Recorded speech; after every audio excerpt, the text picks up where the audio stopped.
as a kid, I was bored. Total transparency here. I wasn't into the Jesus story. It was not interesting to me. And even when I got into my teenage years into high school and I was reading my Bible by myself, I was into the King James Bible because I was told that was the only true one. And I remember being interested, other than the boring genealogies, getting into the Old Testament stories. Once I finally hit the New Testament, it didn't read the same. It didn't feel the same. It didn't have the same interesting storytelling that you found in those older myths. It wasn't the Bible. The Bible was right. God was true. Jesus was right. All of that was true. If anything was wrong, it was me. I think the struggle was, how can you watch me suffer and go through this?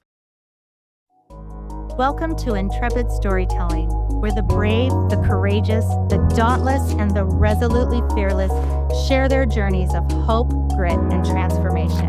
These are the voices of the valiant, those who dare to rise, to dream, and to tell their truth out loud. Because every story has the power to inspire, and yours just might change the world. I'm your host, Deanna Powell. Hi guys, this podcast and the whole Intrepid storytelling community have become something very special, and I'm truly grateful for each and every one of you. Before we start this episode, I want to ask you to do a few quick things for me, and all are completely free. First, hit that subscribe button right below this video. It truly helps the channel grow.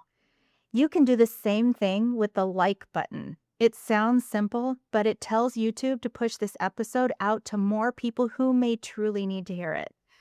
Next, leave a positive or encouraging comment and tell us what part of this conversation stood out to you the most. Your comments help build community, start meaningful conversations, and help this podcast reach a wider audience. Finally, hit share and send this episode to a friend, a family member, a coworker, parent, survivor, or anyone walking through something hard right now.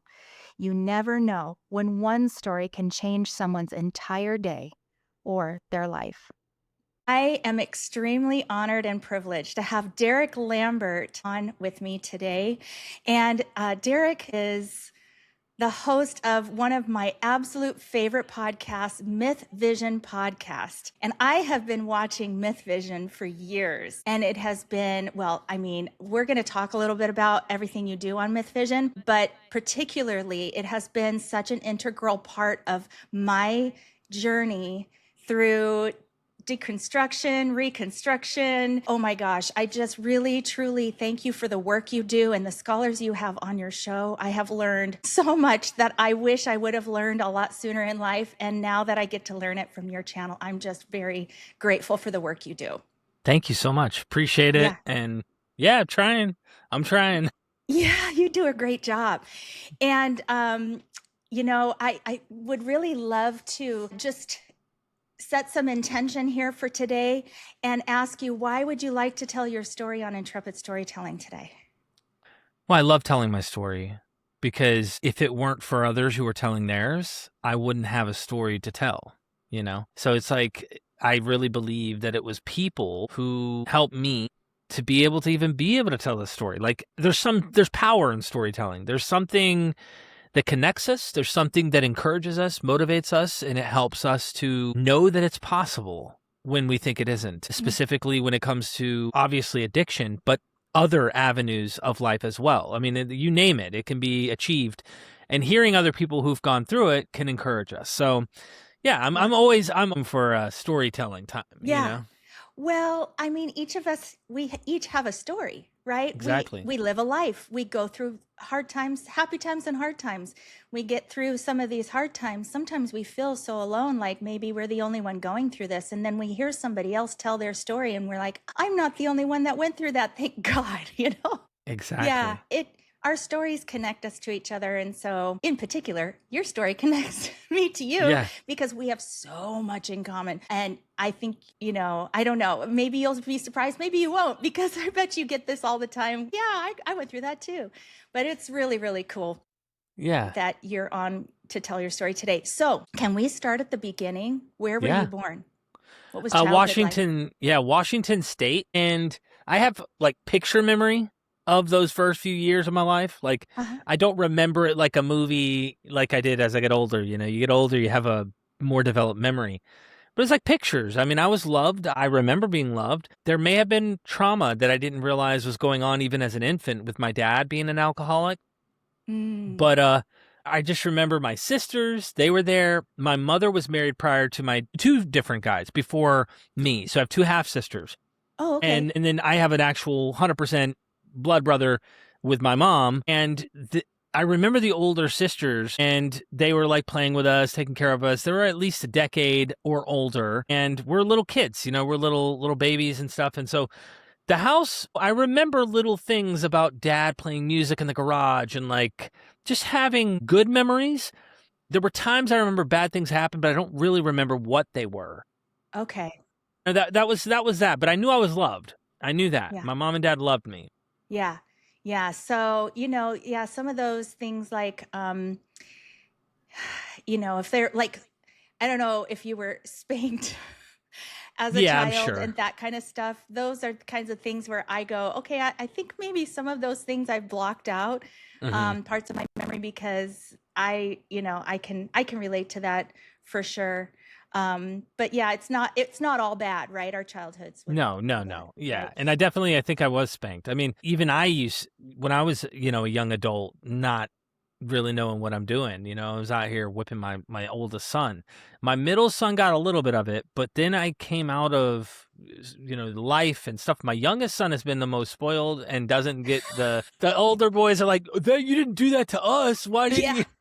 Yeah, I know. We try not to repeat what our parents did, but sometimes it comes second nature. It does. So your brother, how old is he? Is he younger than you? Yeah, a year and 3 months. Okay, so you're really close. I have always been close to Kurt.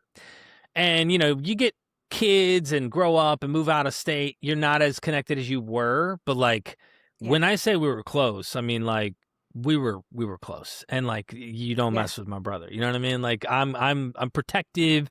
He did not go without. Even when my first times ever getting money, I remember getting $11 for my first time ever as a kid. That's a lot of money with a little at the time. And I gave him 6 of the $11. I gave him more than half. And, I used to look out for my little bro.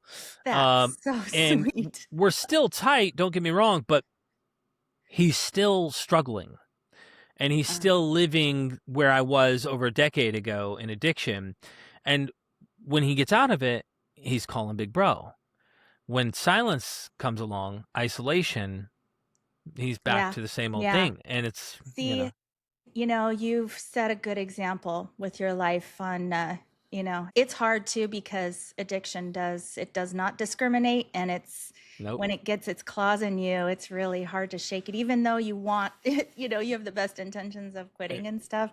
We can get to that part. But I do also wanted to ask you, what part of Washington State? Because I'm living in Poulsbo right now, but I grew up in Kirkland and Bellevue.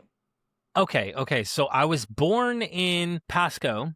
So there's the Tri-Cities in the southeast region, about 30 minutes from Oregon. Yeah. And I was born in Pasco, and then we moved. The 2 older sisters I told you about, they stayed when my father and my mother relocated. They were just at the cusp of teenage years and whatnot, falling in love. And my mom had good friends there, and she was a young mom as well. But they stayed. Me, my brother, my dad, and mom, we took off because dad was he had to go to Texas. He was in the Army Rangers. He became Special Forces. Then we went to North Carolina. And so we're on the other side of the United States. And my oldest sister, Angel, and my older sister, Manna, which is younger than Angel, stayed in Washington. And so years and years, I'm skipping ahead to make the point that we've made several treks and moves to Washington to try and find out, is this where I need to live, where I want to be? And, it's beautiful. There's good things. And then there's kind of like where we were at, it's just kind of desert, middle of nowhere, kind of like, and we were just like, let's go to the beaches. So we're now in Florida, Yeah, no, I totally get it. Because on the western side of Washington is where all the mountains and the ocean and the lakes and all of this. Yeah, Eastern Washington. So my mom was born in Kennewick, so I know exactly where Pasco is. Yeah. My sister Manna lives in Kennewick. So there's Richland, Kennewick, and Pasco. And I love it. Well, I always wanted to ask you that because I know Yeah, that you were living in Washington State for a little while. I was like, hey, Derek, oh my gosh, I wonder if I several never run into times. you. We've been there we moved there 3 or 4 different times. I mean, it might have Yeah. been 4, but I think 3 for sure. Yeah. Yeah. That's cool. Yeah. Well, so were your parents like very religious growing up? I know that you talk about on your podcast how you grew up Pentecostal. Can you talk a little bit about that? Yeah, so I never was Pentecostal, okay? Oh, Let me be as clear because you're right though in the gift of the Holy Spirit, speaking in tongues, just like yeah. Pentecostals do. Okay. But my Was it like mother was Foursquare? Pentecostal. Yeah, my mom was Pentecostal. Mm. So my dad was Roman Catholic, and Oh, he wasn't very religious, even though like always subconsciously he was definitely religious, even though he wasn't like living a religion, drinking and watching, Jerry Springer on the TV every day, like just getting like he wasn't really living a religious life, even though like when it came down to it, it kept becoming a fundamental thing that he was religious in a way. And my mother was much more in tune with that, even though, she didn't take us every Wednesday and we didn't go every Sunday, but she was very much always spiritual and always talked about the concern about hell. She always was worried about hell because Pentecostals really drive that. I think many Christians do, but drive the point that you can go to hell. And they were Unitarians too. So my mom was always confused about the Trinity, which is a whole different theological discussion. She's like, huh? What 3 and they're the same and they're 1 and they're not the same? And they're, so is this really, really like what's going on? And I used to try to help her solve that when I got a little more theological and got older. But we were born into that kind of environment where it was much more a secular like house, but we would go to church every once in a while to a Baptist church down the road, and she'd bribe us. It was the same thing every time. Like, you want to eat? I'm an eater. Like, I just ate before we started doing this because I might get lightheaded and I need to make sure I got some food in me. And she'd go, you want to go to Golden Corral? Oh, I thought you were going to talk about the little crackers and the grape Oh, juice. oh, no. That comes. Yeah. Oh, it comes later. Yeah, that's. You want to go eat? They have food here. Yeah, no, that wouldn't. I'd have been like, no, I'm not. That's not enough, No, Mom, no. Definitely. But yeah, okay, Cracker Barrel. she'd bribe us with Cracker Barrel, Yeah. Olive Garden, all you can eat buffets, things like that. Oh. Ryan's Steakhouse. They had a Ryan's all you can eat buffet too. Anyway, I would be like, all right, I'll go. Because, you talk, even my middle son, it's like a weird tradition here that he'll text me on a Friday night, like even today in this house we're in right now. Like he does it every weekend. When school's out and it's a weekend, he'll text me really late on a Friday night or really late on a Saturday, Waffle House in the morning or nah. And he just, Waffle House in the morning or nah. It's the same text, right? And me and my wife joke about it in the bedroom whenever we're like going to bed and stuff. And I'm like, or nah, what's he saying? Nah or not joking. But the point is if I'm going to go to Waffle House on a Saturday morning or a Sunday morning with my son, as a tradition we do now, I always go, well, we got to go to the gym first. And so he'll go, all right, I'll go to the gym. And so he goes to the gym and he exercises with us so that it forces him to do something he doesn't want to necessarily do unless we bribe him. So I get what mom was trying to do, except I'm not trying to indoctrinate him. I'm simply saying, take care of your health, buddy. You know what I mean? Yeah. Yeah, that's how I got kind of introduced to it. And I heard stories, and there's various contexts when you're a kid that you may not even remember where you're starting to receive either a movie or a TV show or a person that you bump into. You hear things over time and it develops a picture about what this religion is and what. So that was it. And the stories are fun to listen to. You're a kid. You're like, Noah's Ark. That sounds like cool. You don't realize, oh, these people are all drowning. But you think about the dove and the animals 2 by 2. And that one's good. Yeah. I mean, I grew up Baptist. So I was born in Northern California, but we had a little First Baptist church. And my dad was a deacon there, and my mom played the piano, and they sang in the choir and stuff. Anyway, it's just, that's what you do every Sunday, every Wednesday night. That's where your social life was the church. Yeah. I'll tell you, as a kid, I was bored. Total transparency here. I wasn't into the Jesus story. especially when we would go to the adult section, mom I'd lay on her lap and take a nap. It was at a Baptist church, and the preacher, it was dry as the cracker you're taking when you're eating the flesh. Okay. It was not interesting to me. And even when I got into my teenage years into high school and I was reading my Bible by myself, I was into the King James Bible because I was told that was the only true one. And anyway, that's a whole nother topic. I know. I'm sure King you know. James only. Yeah. Yep. Yeah. Yep. And I remember reading, and I remember being interested, other than the boring genealogies, getting into the Old Testament stories. Once I finally hit the New Testament, it didn't read the same. It didn't feel the same. It didn't have the same interesting storytelling that you found in those older myths, in my opinion. I didn't call them myths at the time, but, the older stories. So kind of sneaking in a little, projecting about where I'm at now. Yeah. But there's so much. Yeah, no, it's did you ever ask the questions, were you going to Sunday school every Sunday? Not every Sunday. Okay. Yeah. But you were just kind of exposed to it a little bit. When did you get really serious about, reading your Bible every day? Because that for me was difficult. I was like, this is boring as hell. I'm really trying to get into it. I'm really trying to get into the stories. But it was more for the Bible for me as I was growing up.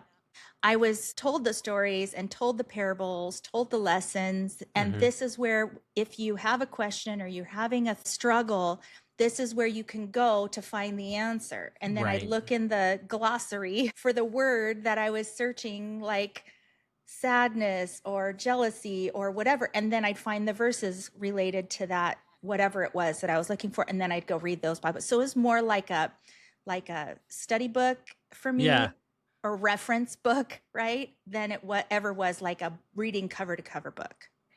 That's a very complex question to answer, because I would have to say I've already had a template of ideas that were put into my mind over years of bumping into things. But the serious nature, like, when did I really take this thing for real? And I remember my mom took me out of public school going from 5th into 6th grade, because where we were living, it was some rough public schools. She didn't want me to get in fights and bullies and all that.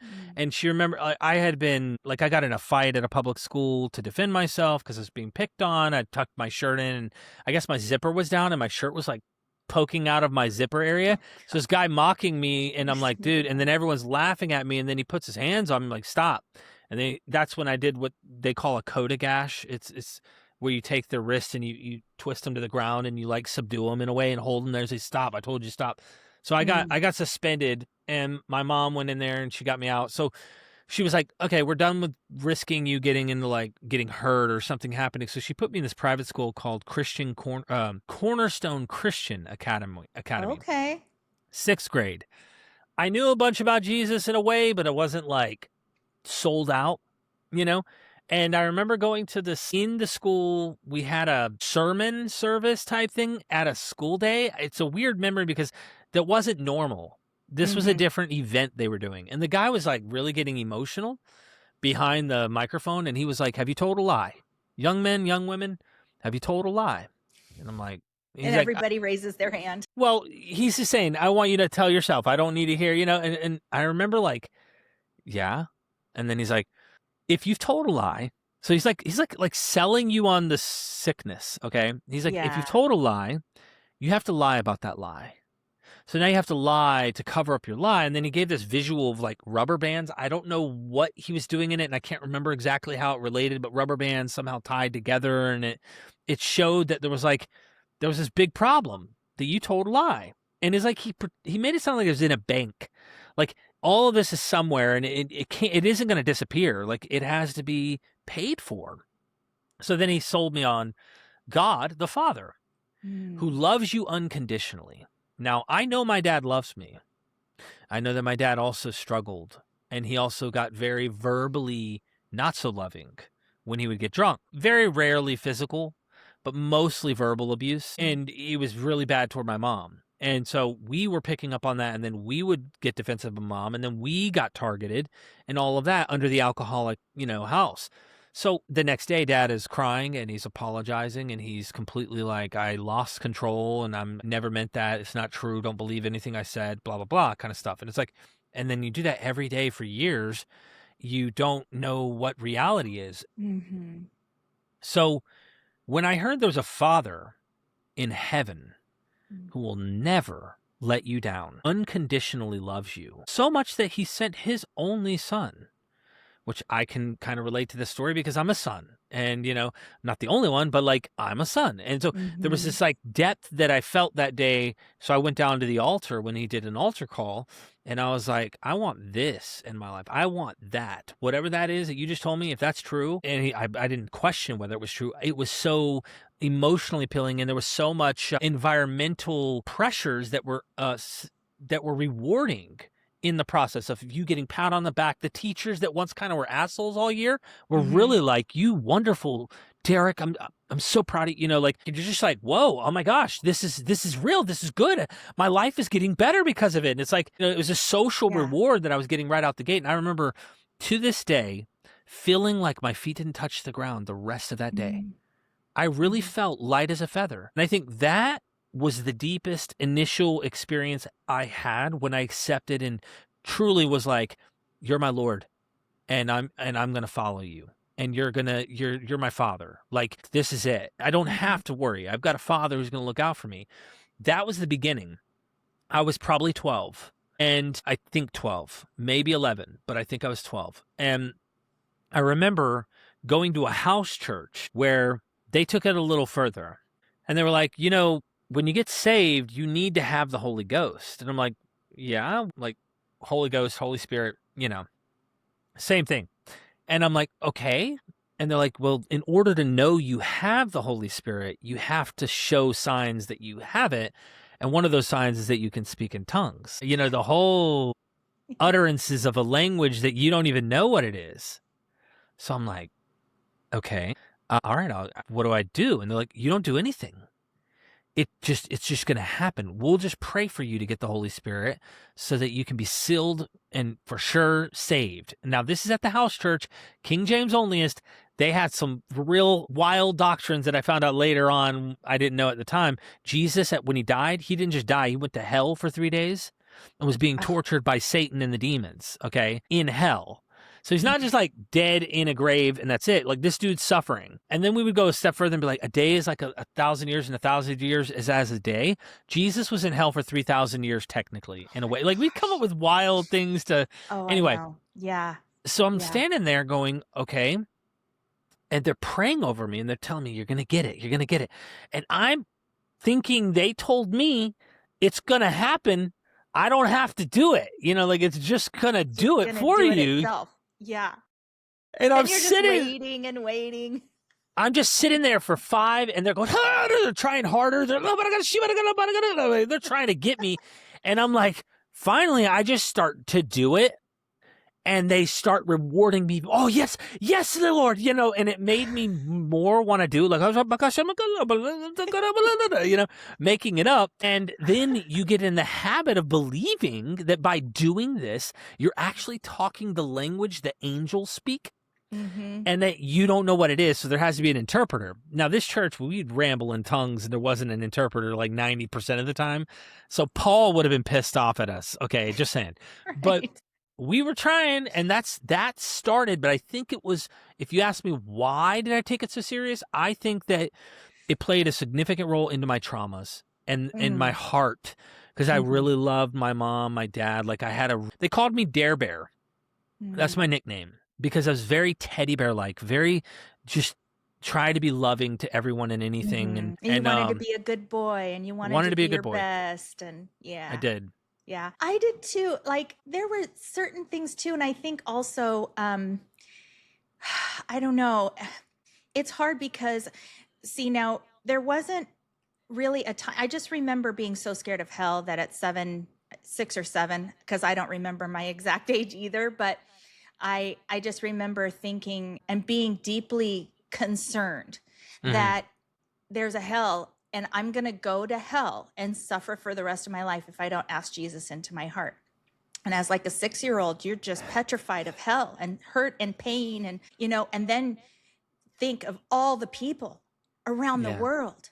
And we had missionaries that would come to the Baptist church and talk about how they were on the other side of the world, telling people about Jesus, and there's more people out there that don't know about Jesus, so we have to go back. So they're raising money, and I'm thinking, having these nightmares, they're going to go to hell. What if they don't hear about Jesus? So then I was crying myself to sleep every night, literally crying myself until I fall asleep, Wow. praying, please, Jesus, please don't let them go to hell, please.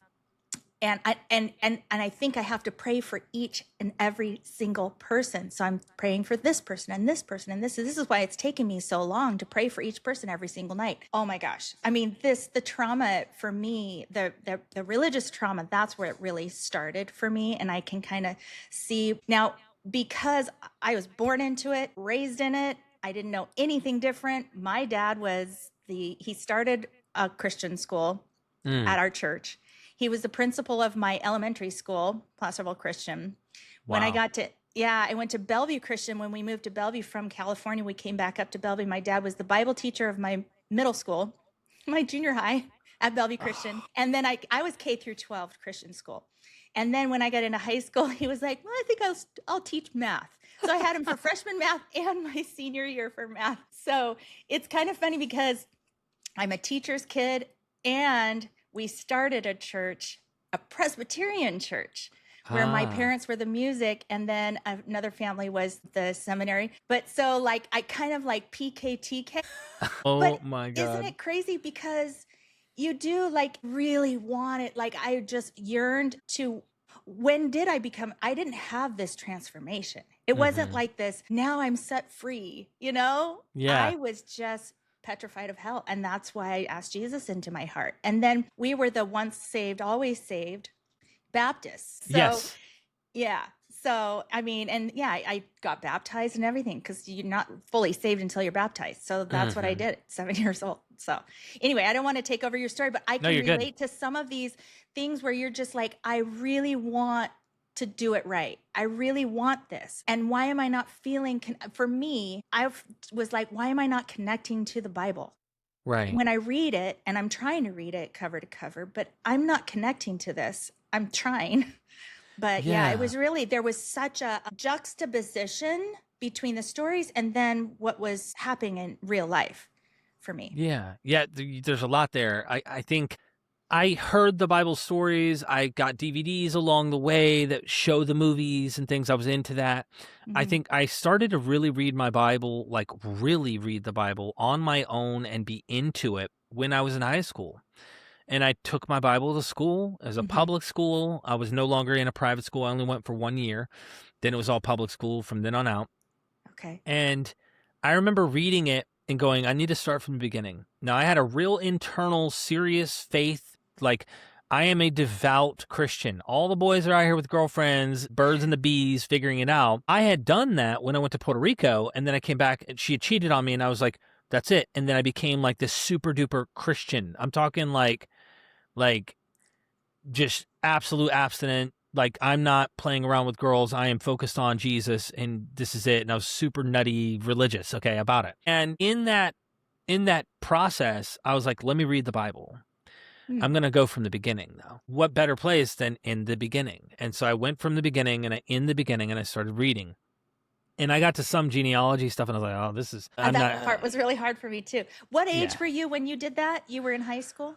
Yeah, I was probably 16. Okay. Probably 16. And I remember I started to get into it. Now, I'm not a reader. I'm not I wasn't born to go, oh, I can't wait to read these books. It wasn't my thing. And in high school, more importantly, I really did not care in school to be I wasn't a super, I wasn't academically minded. I wasn't very great in my class. I'd get A's, B's, and C's, I was this, sometimes the C's would match the B's and the A's, I'm just making it. And then I remember I was smoking a lot of weed at the time. I started experimenting with that. We've skipped my initial preteen drinking alcohol phase, just sneaking it from dad and finding ways to get drunk with friends and stuff. Oh, yeah. But I'm now smoking in high school, and it's causing me to not be able to think. I'm like completely clouded in my mind. I'm going to sleep in one of the classes when I get to school and not doing well. And I'm skipping a lot. And I remember the principal's like, you're going to fail. So you might as well drop out this year and come back and finish. We'll scratch it off as if you'd never made any mistakes, because this can follow you on your record. And I'm like, okay. And I had met Ryan at this time, and like I'm like skipping school to go see her, and I'm struggling between doing good with God, and then I'll go back into smoking and partying and doing that kind of stuff, and then back into God and Jesus and the whole line. And I remember I pulled myself out, and I knew I needed to get something right. So back to the Bible, and I'm reading the Bible, and I remember going through the whole book, and I felt like I was there, like I was in the story. When I read it, I visualized being there, seeing it happen, like a movie. And that's why I think I was so into it, is that I was able to put myself into the story. And this is the Father that loved me all along. This Father's protective of me. And so when I would read bad passages where God does pretty bad things, I imagine that the people that did that are like bad people. They're the enemies. You know, you don't really get like both sides of the story. It's just, I'm reading it from one side, that this is a good God, and he's telling his story from creation, and he chose these people and whatnot. And later it's the gets to me. confirmation bias that you're trying to justify a story by the story you already have in your mind. Exactly. Yeah. And my experience too. Yeah. Like, sure. you know, yeah. That totally makes sense. I think that's always how I read the Bible too, because I was conditioned already to read it a certain way and have a certain outcome from it. And not just as a plain person that had never been raised to know anything about anything, you know. Exactly. Clean slate, right? Yeah. That's so interesting. So I know that I've heard you tell this before, and I think that it's really, it connects the story about your recovery to your story about deconstruction. And I think I've heard you say it before, you're experimenting with drugs or drinking, girls and this and that, and then coming back and trying to get right with God. And then you're doing this and you're coming back and repenting. And that is also super relatable, because, you know, like I know once saved, always saved is what I'm thinking, but I'm sinning like every day. Like when am I not having a thought, or, you know, lying or something, you know, just pick a sin, any really. And I was a pretty goody two shoes. I really couldn't get away with much because my dad was always right there to watch me. Right. Whether it was at home or at school or at church, he was always there. So yeah, like even trying to sneak off to, you know, have a couple puffs of the cigarette at, you know, there was a church down the street from our school, and we called it the smoking church. And that's where all the bad kids went to go smoke our Virginia Slims. Oh my goodness. I know. But yeah, like, did you, I'll ask this question this way because it's relatable. Did you have another like aha moment besides that one where you were like, as you're reading through the Bible cover to cover and you were putting yourself in the story, was there ever any question or ever any, not doubt, like kind of a doubt? Were you thinking that way at all? Or what was it that really kind of brought you to go, I'm not connecting these things here? It wasn't then. I was only looking for and finding myself in the story, and like just because I already believed it was true. I knew it was true, right? Like I was already convinced of the conclusion that this is true, and that I just need to know about it. And so there was no doubts along the way. I might have asked myself while I was reading, what did that mean? Because some of it was difficult to decipher, especially in the King James, and you're trying to make sense of what was said. And I felt like I understood most of it. And then you're going through and you're kind of like, what? And then you reread. Sometimes I'd catch myself because I'd be reading so much, even every day in class. I'd have my Bible in the upper left-hand corner. I'd pretend I'm looking at the classwork, but I'd be reading my Bible. And I'd be like this.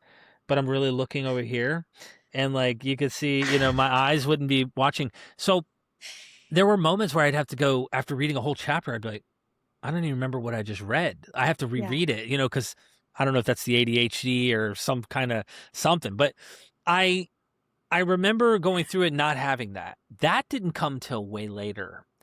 That in fact, but you're kind of doing this back and forth thing, right? Yes. Like you're thinking, I'm sinning and why can't I get it right? Because Yeah. I'm really seeking you. I'm really seeking you, Lord, you know? And so the struggle was there, It was right? me though. So it That was wasn't you. the Bible. The Yeah. Bible was right. God was true, Jesus was right, all of that was true. If anything Right. was wrong, it was me. Right. And that's where there was this problem that I wrestled with for many years of like, if I'm your child, like you say, right, it goes back to like, what would my real parents do? I mean, clearly I have a dad who's not claimed to be perfect. He's got problems. And yet he still wouldn't sit back and watch me go through what I went through. Okay. So if you're even better than him, and I know he loves me with all his heart, I know he didn't mean to do the things he did. I know this. In fact, I had a psychologist friend of mine who one time goes, I'm worried about you relapsing. You're a couple years clean. How do you know you forgave your father? My answer, and it was immediate, was just because I became him. I became him. I know he didn't mean to like I didn't mean to. So it's enough said. I don't have to hold any grudges. My dad didn't mean to do it just like I didn't mean to do it. So it was obvious. And he's like, damn, good answer. I'm like, well, it's true. I think the struggle was, how can you watch me suffer and go through this? Like even just the hormonal side as a young teenage boy who's now getting, I guess you'd say, just sexually driven. You know, I'm not even saying active. I'm not active with a girl, like, but I'm watching things on the internet, you know? And you would go down to the youth group that morning and you'd go and get prayed over. And it was so embarrassing. And I didn't know why I was the only kid who went down there almost every other day to get prayed over, to get the demon of lust cast out, to ask them to move the spirit of this, you know. And I'm like, how come I'm down here? And I go, I need you to pray for me again. I fell again. I slipped up. And they're like, all right, let's do it again. And it's like habitual. And I was honest. I was really honest. Mm-hmm. And I feel like most people are not honest now that I look back. I'm like, there's no way like everyone else wasn't doing something like this. I mean, like, really, am I the only boy who's doing this? Like, and it made me feel like something's wrong with me. And you know what? I feel like they've found a way to compartmentalize it. I couldn't. For the moment I could, but like, and then I'd get guilt and I'd have shame and then I'd walk that shame and I'd go and I'd say, you know what, humility, and just start over and keep trying to do the right thing. Doing that for over a decade, and like it really begins to go, hold on, I'm reading your book. I know your literature. So what happened is I know what revelation, and I'm not talking about the book of Revelation. I'm talking about God's revelation, God's word said will happen if you're his. If you're a child of God, the Holy Spirit will empower you to be able to accomplish the things like this. So then there was a disconnect. How come these texts say one thing will happen when you are God's and have his spirit, yet you in your real life can't seem to get the thing you thought you really were in this? And that friction was there for a decade more. It never made me think God doesn't exist. It never made me think at first, okay, that any of that. It just made me think something's wrong with me. I need to get right. And I kept trying new things with Jesus to try and figure that out. Maybe I need to get to the right church. Maybe I need to read different things. Maybe I need to try meditating more. Maybe I need to, like, I'd come up with every little thing to try and find a solution. And you see what I'm saying? Some people probably try their whole lives thinking, I just can't get it right. Their whole life. Their whole life. Yeah. Exactly. And they can never be good enough. Yeah. Yeah. Yeah. I remember feeling that too. And that's really a hard thing because you're hardwired also to feel that way because of, you know, like we're meant to take the shame. We're meant to be the sinner, we are not worthy. You know, we're to be martyrs for the Lord, you know. So that's what the story, and this is something that is not only problematic to Christianity, but also to Judaism, okay, is there's a self-infliction psychologically that comes with the narrative that when bad things happen to you, the nation gets conquered. You read this throughout the story of the Old Testament. when that happens, someone sinned, or the sin of Israel caused God to punish Israel by allowing Babylon or Assyria or Persia or Egypt or whoever to come in and conquer and kill them with the sword or dominate them or send pestilence. So when a natural disaster happens, when a war happens, it's always, Bobby, why didn't you keep the Sabbath? Or how come you're eating non-kosher meals? Like self-blame. And this is within Judaism, but also within Christianity in a very personal sense, where you are nothing. You are literally, you're filthy rags, like your righteousness is filthy rags. It's Christ. That's the only thing that would be good. Right. You have no good in yourself. And when you see yourself as a turd, okay, and you honestly see yourself as a servant, a slave, the language literally is a slave of Christ. And it means what it says. It doesn't mean what we think, oh, I'm just going to follow him. No. They had real slavery. You are not your own. He owns you. You are his property. And that is the imagery Paul and all the New Testament authors are using, is that you are an actual slave. And people today, I don't even think realize what that even means. No. I mean, they say, give up your riches and follow, lay down everything and follow me. Christianity does not look like the Christianity we grew up thinking it was supposed to be. It doesn't look like that anymore. Or these days, I should say. But yeah, I mean, but I can so relate, because I almost took pride in feeling like I was lower than dirt. Right. And how do you take pride in having low self-esteem? It really worked a number on me, because then it shapes not just your worldview, but all the decisions that you make in relationships and friendships and just how you conduct your daily life. Like, I guess a good example just came to my mind, but somebody who every other word is, oh, I'm sorry. And they keep saying, I'm sorry. But that's sort of how I internalized every single thing was, I'm sorry. And the more I said I was sorry, the more I was worthy to take communion. Oh, yeah. Because that's another thing, is if you can't take communion, everybody's going, oh, I wonder why she's not taking communion in church. Yeah, it's weird the way you paint that, because Friedrich Nietzsche, the philosopher, hints at this idea that he thinks Christianity is a slave religion.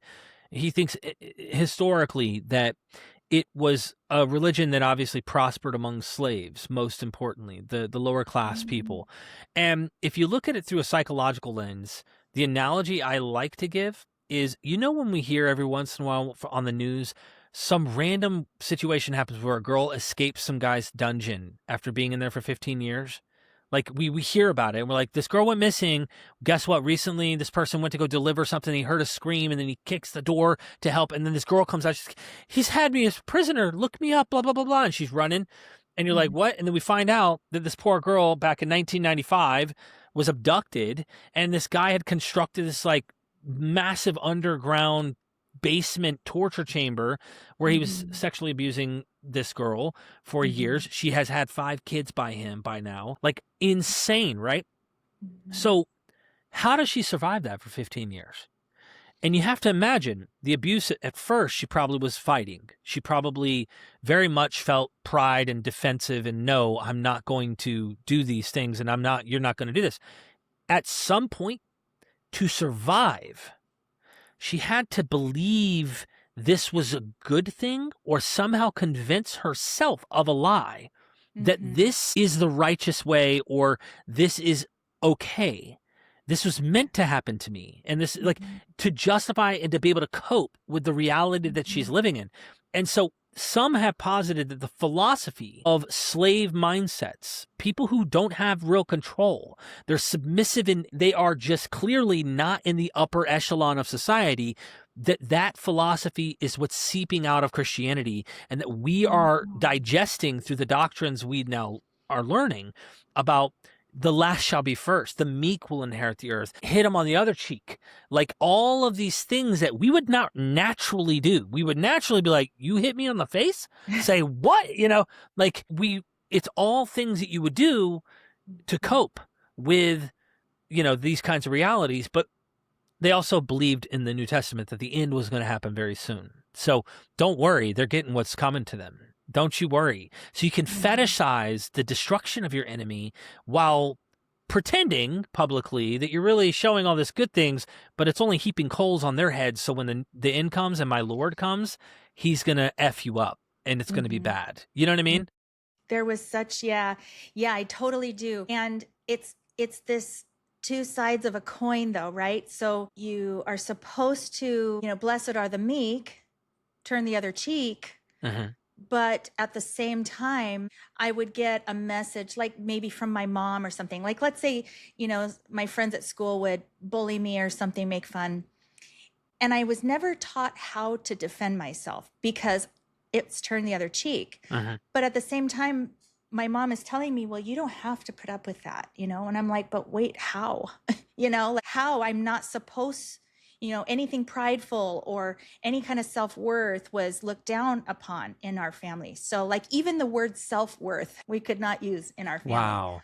Because that's prideful, or self-esteem or something like that. In fact, funny story, those like, I think it's either L'Oreal or Maybelline or something, that commercial where she says, because you're worth it. Yeah. My dad would get so mad whenever he'd hear that commercial. He'd be like, you're not worth it. Nobody's worthy. That's so like, these are like the messages that I grew up with, right? And so, yeah, I mean, it's really hard. You think that you're being very righteous and doing the right thing by trying to humble yourself, by lowering yourself and taking the abuse and all of that. And what it's doing to your mental health is just running it right into the ground. Exactly. Right? Yeah, I know exactly where your dad's mind was and yours, and I know exactly what you were going through. Yeah. Well, and especially then if you have the disease of addiction, even worse. And then you're experimenting with this, and see, I did about 16 was when I had my first drink of alcohol, and I swear to God, that was like I had found something that set me free from my feelings of inadequacy or whatever. Like I could start fitting in with my friends. Exactly. And stuff. Yeah. When was it sort of for you that, like, was it a slow progression of addiction for you, or was it like one thing and then you're off to the races? I mean, look, why did we drink? Why did we use? It was fun. It felt good. It was, it was a solution. It was something great. And I remember the first times I drank wasn't 16. I was already well on my way by then, like in terms of really just abusing it and blacking out and stuff by then. So I was drinking alcohol when I was probably 12 occasionally. I mean, it wasn't like all the time, but it was like weekends. We'd be playing out with the girls and the guys doing manhunt and different, like we had this thing called manhunt. It's like a heightened form of hide and go seek, but it's neighborhood wide. And we would go and we'd have teams. We'd pick that night. And one would cover the base, and you would go and hunt, try to find people, and if you tag them, they got to go back to the base. But you can also come and untag your teammates out. And some nights, hours and hours and hours of running and hiding, and we would have fun. And some nights we'd just be hanging there drinking. At night, right? At night. That is so wild, Derek. I'm telling you, this is so crazy. We did the same thing. In the neighborhood we grew up in Kirkland, we called it Vantage. Was it called Vantage? Yeah, it was something, but two teams. It was all neighborhood wide. We met at the park at dusk, and and it was tagging and untagging, and for hours we would just play it. Yeah. But man, that's such a good time. But yeah, there's a lot. We had a lot of Mormons in our neighborhood too. Right. So a lot of them were, they weren't bad influences, but so I guess my parents would let us do it. Yeah, of course. Mormons are pretty strict about the alcohol thing. Really strict, yeah. None of the people we played with, we were all military brats. So some of these you families were all smoking pot. Well, not smoking pot at the time. Some of them were. The older kids, we were drinking for sure. And it wasn't smoking till I got back to the States. I was in Puerto Rico for 3.5 years. And so we're on a base, is a military base, and it was a blast. But I remember drinking and feeling like invincible. Felt like I don't know how to describe it, but it felt no fear. I felt great. I was so happy. It was great. It was just amazing what it made me feel like. And then, back to school, a couple weeks go by, we might sneak a few beers and have a fun weekend, but it wasn't like a addiction till I got later. Once we really did house parties on a regular, and I'm now 16, 17 years old. I got Ryan pregnant. I'm like 7. I'm in high school, about to graduate, and my mom and dad pretty much helped us to get our first house. I married her, and her mom had to sign her over legally to become like I was her guardian in North Carolina. Oh, So I became whoa. Ryan's Yeah. guardian when she was younger and she got pregnant, and I'm doing the Bible thing, so I'm marrying her and we're trying to like do it the godly way, which I got lucky. Like I really did. I could have married someone that wasn't, like didn't have my back kind of thing. And I remember we'd have house parties and we would have house parties and it was just so habitual. And eventually when people would leave, I would still have nights where I would just get drunk to feel drunk. Instead of like, well, what about the social setting that was once there? Now you're doing it when they're not there. Smoke, same thing. Smoking, we like to listen to the music, put the Tupac and the Biggie on and be jamming and getting high, and then turn around and they'd leave and it would just be me smoking with the Tupac and the Biggie in the car. And it'd be like, okay, and I smoked every day and I didn't stop smoking for years. When I tried to quit smoking weed, anxiety, severe anxiety, but I got through it. Eventually, I quit the weed, and then anytime I tried to go back to it, I would get paranoid. So I couldn't do it like I used to do it. And alcohol became the next thing. Then it was alcohol on a regular basis. Blackouts at parties, fights. I'd fight all the freaking time and not remember the next day. The roommate we had moved in, moved out. My wife so embarrassed and pissed off. You got on the lawnmower butt naked at midnight last night in the middle of our party trying to mow the grass, and I'm like blacked out drunk in my 0-turn lawnmower, naked in the yard, howling at the moon, and I'm like literally just not right. So it was a wild ride, and then the next mornings were terrible, headaches, the whole nine, migraines all the time, and having to try and get rid of those. But then I had a struggle to try and stop that, and I remember finding opiates. Opiates were the game over. That was when it was like there wasn't the hangover, and you didn't get like withdrawal till you really did it for weeks to months now, and then you'd get withdrawals. And that was it. At first it was like, oh, I just had a headache, took a 5 milligram Percocet my mother-in-law gave me, and I felt like I was in the clouds. I really felt the same way I felt the day I got saved, in a way, like the same euphoria that came over me. The same wow. It felt like that. Nothing's identical. All of the different feelings are a little different. But it felt like I had found God, and it was different. It was different. So then skip ahead 10 years, and you end up with Oxycontin and then Opanas, oxymorphone, and then I can't afford those because they're like $80 a pill. And then I'm like, okay, well, what do you have, to the dope dealer? And he's like, well, I have heroin. And I'm like, I'm not doing heroin. I've been told, hell no, I'll never do heroin. And he's like, listen, it's not, you don't have to inject it. I know you're terrified of needles, but I've got some that you can sniff. And trust me, it's cheaper and it's even better than the pills you've been doing. And I tried it one day because I was sick, just miserable.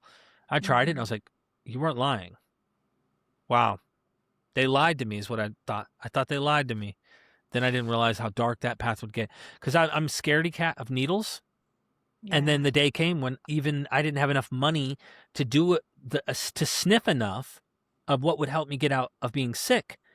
But I had enough money to get enough that if I inject it, it would get me high. And beyond unsick, it would get me feeling good. And my brother had to help me do it. And then I'm on needles. And I never did needles. Like, I was not a needle. I'm still, to this day, if I go get my blood drawn and the lady's talking to me and she's going, so you have a YouTube channel, huh? And tell me about the YouTube. I'm like, stop. Just stop talking. Get it over with. Yeah, then we'll talk. Your eyes. It's just going to be a pinch. I'm freaking out only because something in my brain. No. I can't help it. It's just a brain thing. Yeah. Oh my gosh. My friend Emily, she can't handle blood or needles. Yeah. It's really funny because her dad's a doctor. I am not afraid of needles, but I was always really afraid of hard drugs. I think the worst I did was cocaine, but I only ever sniffed it. Yeah. But I didn't like going all night. Like some people loved going all night on it, and sometimes days in a row. I couldn't. My body would go to sleep on itself. I'm so tired, so like I would be like, my mind is racing, but I need to go to sleep. So really it was alcohol for me. And the only reason why I would sniff a line or do any of that is just so that I could drink more. Because I loved alcohol so much. Yep. Like I even talking about it right now, I just kind of got giddy. That's weird, because I'm coming up on 14 years sober. Wow. It's such a weird thing. Yeah. When you go, wow, that's still right there. Yeah, it is right there. Yeah.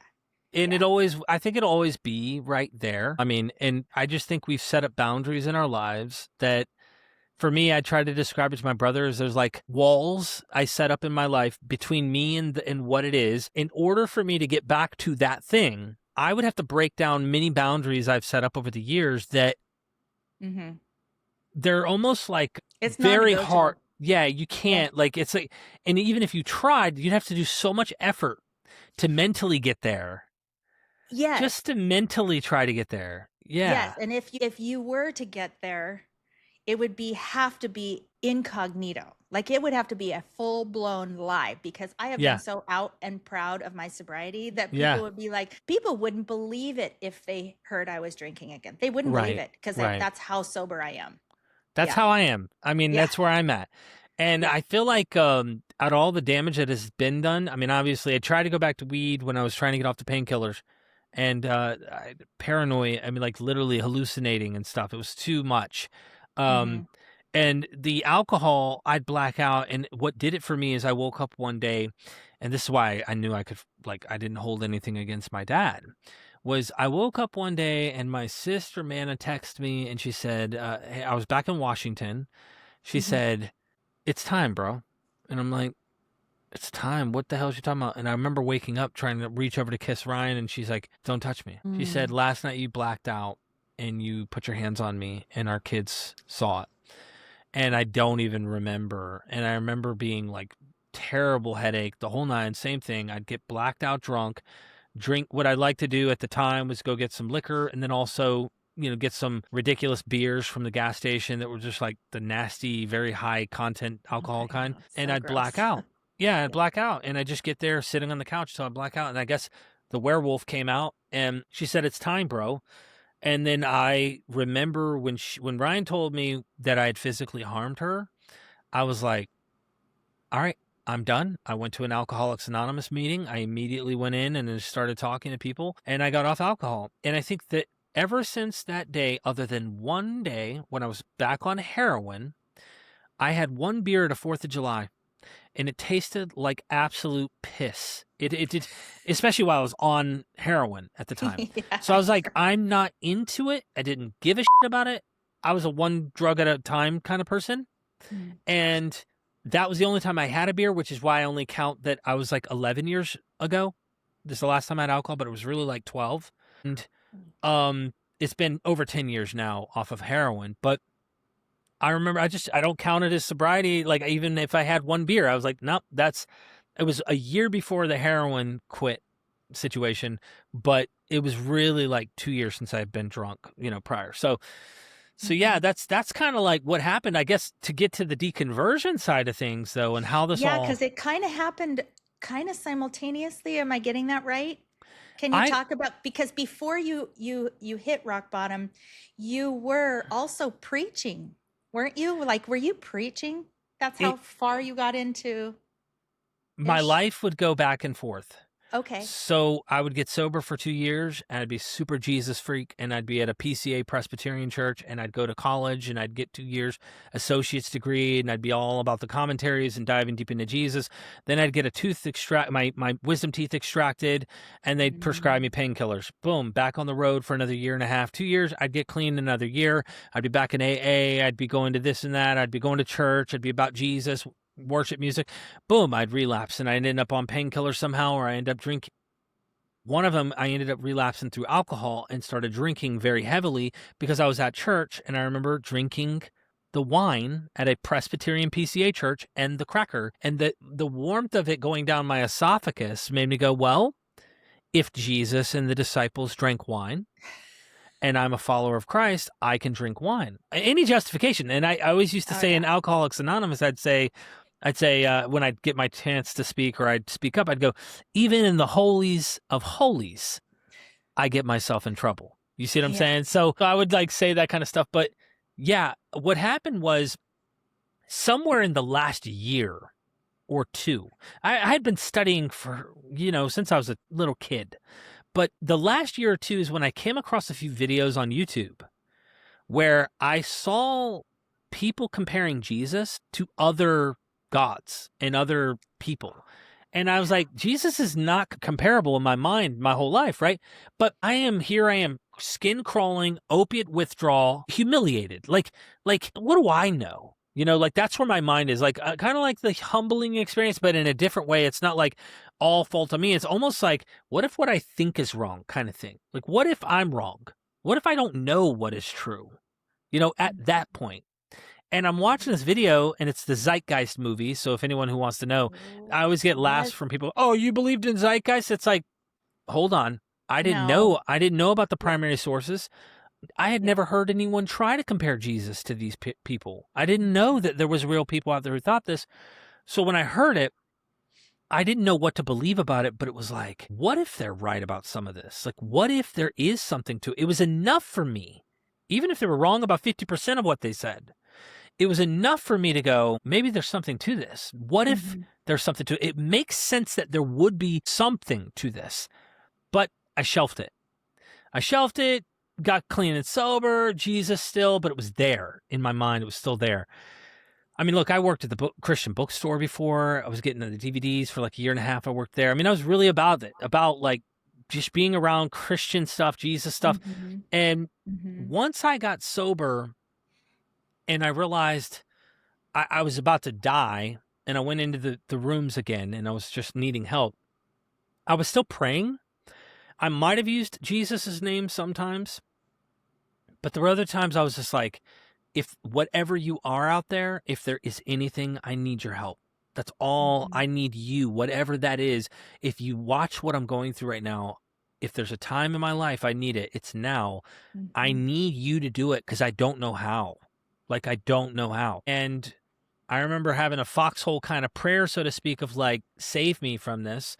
But I wasn't saying it must be Jesus kind of thing, even though that's most of what I understood was Jesus ideas. And as I got sober and I was going to Alcoholics Anonymous, I'd recognize other people had different powers that they said they believed, and they had way more time clean and clearly more power in their life than I did. They weren't calling on Jesus. Some of them were even atheists in AA, and they were openly atheist. And they said, well, my higher power is you guys and stuff. And we would be okay with it in our groups. And I would just be listening to things that weren't, oh, the Presbyterian pastor said we could say this, or the Baptist minister said that that's okay. I didn't care about those boundaries anymore. I ended up listening to things that were from philosophies from the East. I would like kind of cherry pick whatever made sense and really touched me. The 6 Wise Men of Hindustan poem about the elephant, the blind men and the elephant, I love. There's so many things that I was like, wow. In that process of getting sober within the first year and studying and really nerding, like wanting to know, wanting to learn, read, listening to podcasts while I'm at this construction job, hours every day. I mean, I moved up to become a supervisor, which gave me more freedom to manage people, but also sit there with the podcast going on in my Bluetooth. And I would listen and I would listen and I would listen and I would listen and and I go, man, there's not a lot of this on the internet right now. There needs to be more. And so somewhere I was a believer in a higher power. I was a believer in a God. I was a believer in something bigger. God was no longer just this one book, because at this point I had compared this book with other books and I started going, hold on, you get similar stories in Greek myth, you get similar stories in other stuff, but we say that's myth, but we don't say that's here. But these scholars I'm now listening to are saying this is myth here, just like it's myth there. That doesn't mean Who were some of your first scholars that you started learning that from? Because I had never learned any of that until I started listening to you. Right. So that's the thing, right? I mean, like, I was like, huh? So some of them, well, PhD wise, Robert Price was the first guy. And he was he is a very dear friend. We've had some rough bumps in the past because of all sorts of social pressures and things that have happened. But that guy right there, he welcomed me into his home, and he was always a big giant teddy bear to me. So he was 2 PhDs. This guy's bright, and he's read ridiculous amounts of material.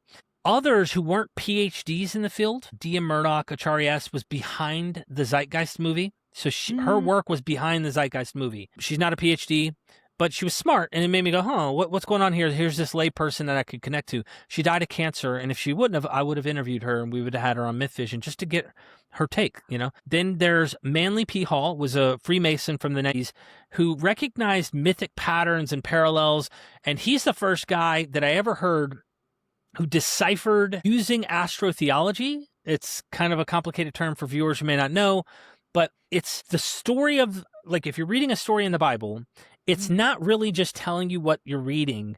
It's really telling you a story in the heavens. So Samson, we all know the strong man. His name means little sun in Hebrew. It means the sun, literally. The shining sun in the sky. Samson has 7 locks of hair, 7 dreadlocks. There's 7 days of the week, okay? This is how he would decipher this. And he, you know, falls in love with this woman who he ends up marrying a girl, and then there's a riddle with 30 pieces of clothing if they get the riddle right, kind of thing. And then they bribe the wife, and then the wife gives them the secret, and then he kills 30 men to pay them back in garments of clothes. And there's a lion that he kills with his bare hands, and the inside the body is like a beehive kind of thing. So there's honey and lion, by the way, that's in Greek myth too. So that's in the story of Hercules. Same motifs. I did not know this stuff, right? Till I know this stuff. Then the story goes on that there's this beautiful girl, Philistine, named Delilah. Delilah is promised silver if she helps to discover the weakness of the sun, or Samson. Shimshon is his name. So she's paid in silver where the color of the moon is silver, right? So you have this like idea that the sun has strength. The 7 days of the week, the locks of hair need to be cut in order for him to lose his strength. She finds out the weakness is to cut the hair of the sun, the rays of the sun off, the rays of the sun, the 7 days, and he will not have his strength. And once they cut the hair, they gouge his eyes out in the story. By doing so, there's darkness, right? So each year when the sun goes down in the wintertime, the winter solstice is the lowest days of the year where the sun is at the lowest part in the sky, which means the days are shorter, which means the sun is weaker. It's lost its strength. And so when it loses its strength, he now is grinding mill in a basement, blinded, eyes are out, and he's grinding mill in the story. Then there's this happily ever after kind of ending in a way. It's not really, not fully, because he dies in the process, but he gets his strength back one more time and kills 3,000, 600 and something Dagon worshipers in the temple. And the temple comes colliding on him. And of course, he kills all these other people that are in it. And what he said was the story is telling you both a face value story on the surface level about a man who had a lust for beautiful women that were foreign women. And, you know, he let the best get of them, but it's really a story about the sun and the moon that ultimately are going through their trials, and there's a love-hate kind of relationship where the moon's trying to subdue the sun. But even when she tries to conquer it, the sun does not stay subdued. The sun will always rise again, kind of thing. And it's like, whoa, how come I've never heard this in a sermon? How come nobody ever deciphered or tried to think this way about the Bible? And I said, what if there's more of this in the Bible? And there is, right? There's other places you can do this at where you go, this is interesting. The problem with this method, if I might say it up front, is that you can't really nail it down. The story doesn't say, this is what I'm doing. So you have to interpret this, and you could see why it would make sense, but you can't prove it. You can't. But if I may, you are doing exactly that as Christians do with the Bible. Right. Interpreting the way that they can, not really knowing maybe it's true, maybe it's not. We'll all find out when we die. That kind of thing. So it's kind of the same thing. Yeah. You know what I mean? Yeah. I just think that it makes one a lot interpretation or the other. But what's so interesting is the seed was planted with the zeitgeist. It was not that that was full blown. Now we are questioning everything, but the opportunity to question or just say, maybe there's something else going on here. Exactly. And then realizing that Greek myths play a huge part, right? All mythology. I mean, as far as comparing it. Yeah. Yeah. So little things like that were also sort of my whole story too. Thinking that Christianity just is this way and it's the only way, and anybody who is outside of this really doesn't get it, right? And so for me to even tweak it just a little bit, I felt like such a rebel, even though all I am doing is thinking, well, maybe Unitarian is, because that makes more sense to me, of an all-loving, all-encompassing loving God would love everyone, and Oh, everyone would go to universalism. heaven, right? Yeah, Universalism. universal. Yeah, Excuse me, yeah. You're fine. Universalism. Yeah, you're fine. And it was Richard Rohr who was my catalyst. So yours was Zeitgeist, and Richard Rohr for me was the one that started getting me thinking, okay, like this is the love of God, right? Right. This is what I had always envisioned Christianity to look like. Right. I think But that I had no idea about any kind of myths. I had never learned any most myths. don't. Ever. Most don't. And most are told that you can't, the Bible isn't full of them, right? And then when the ones that say, okay, Genesis, creation, the flood story, that can be mythology, they draw hard lines with that alone, or they don't really allow Samson, or they may not allow these other stories to be myth. And that's when I knew that there was something wrong.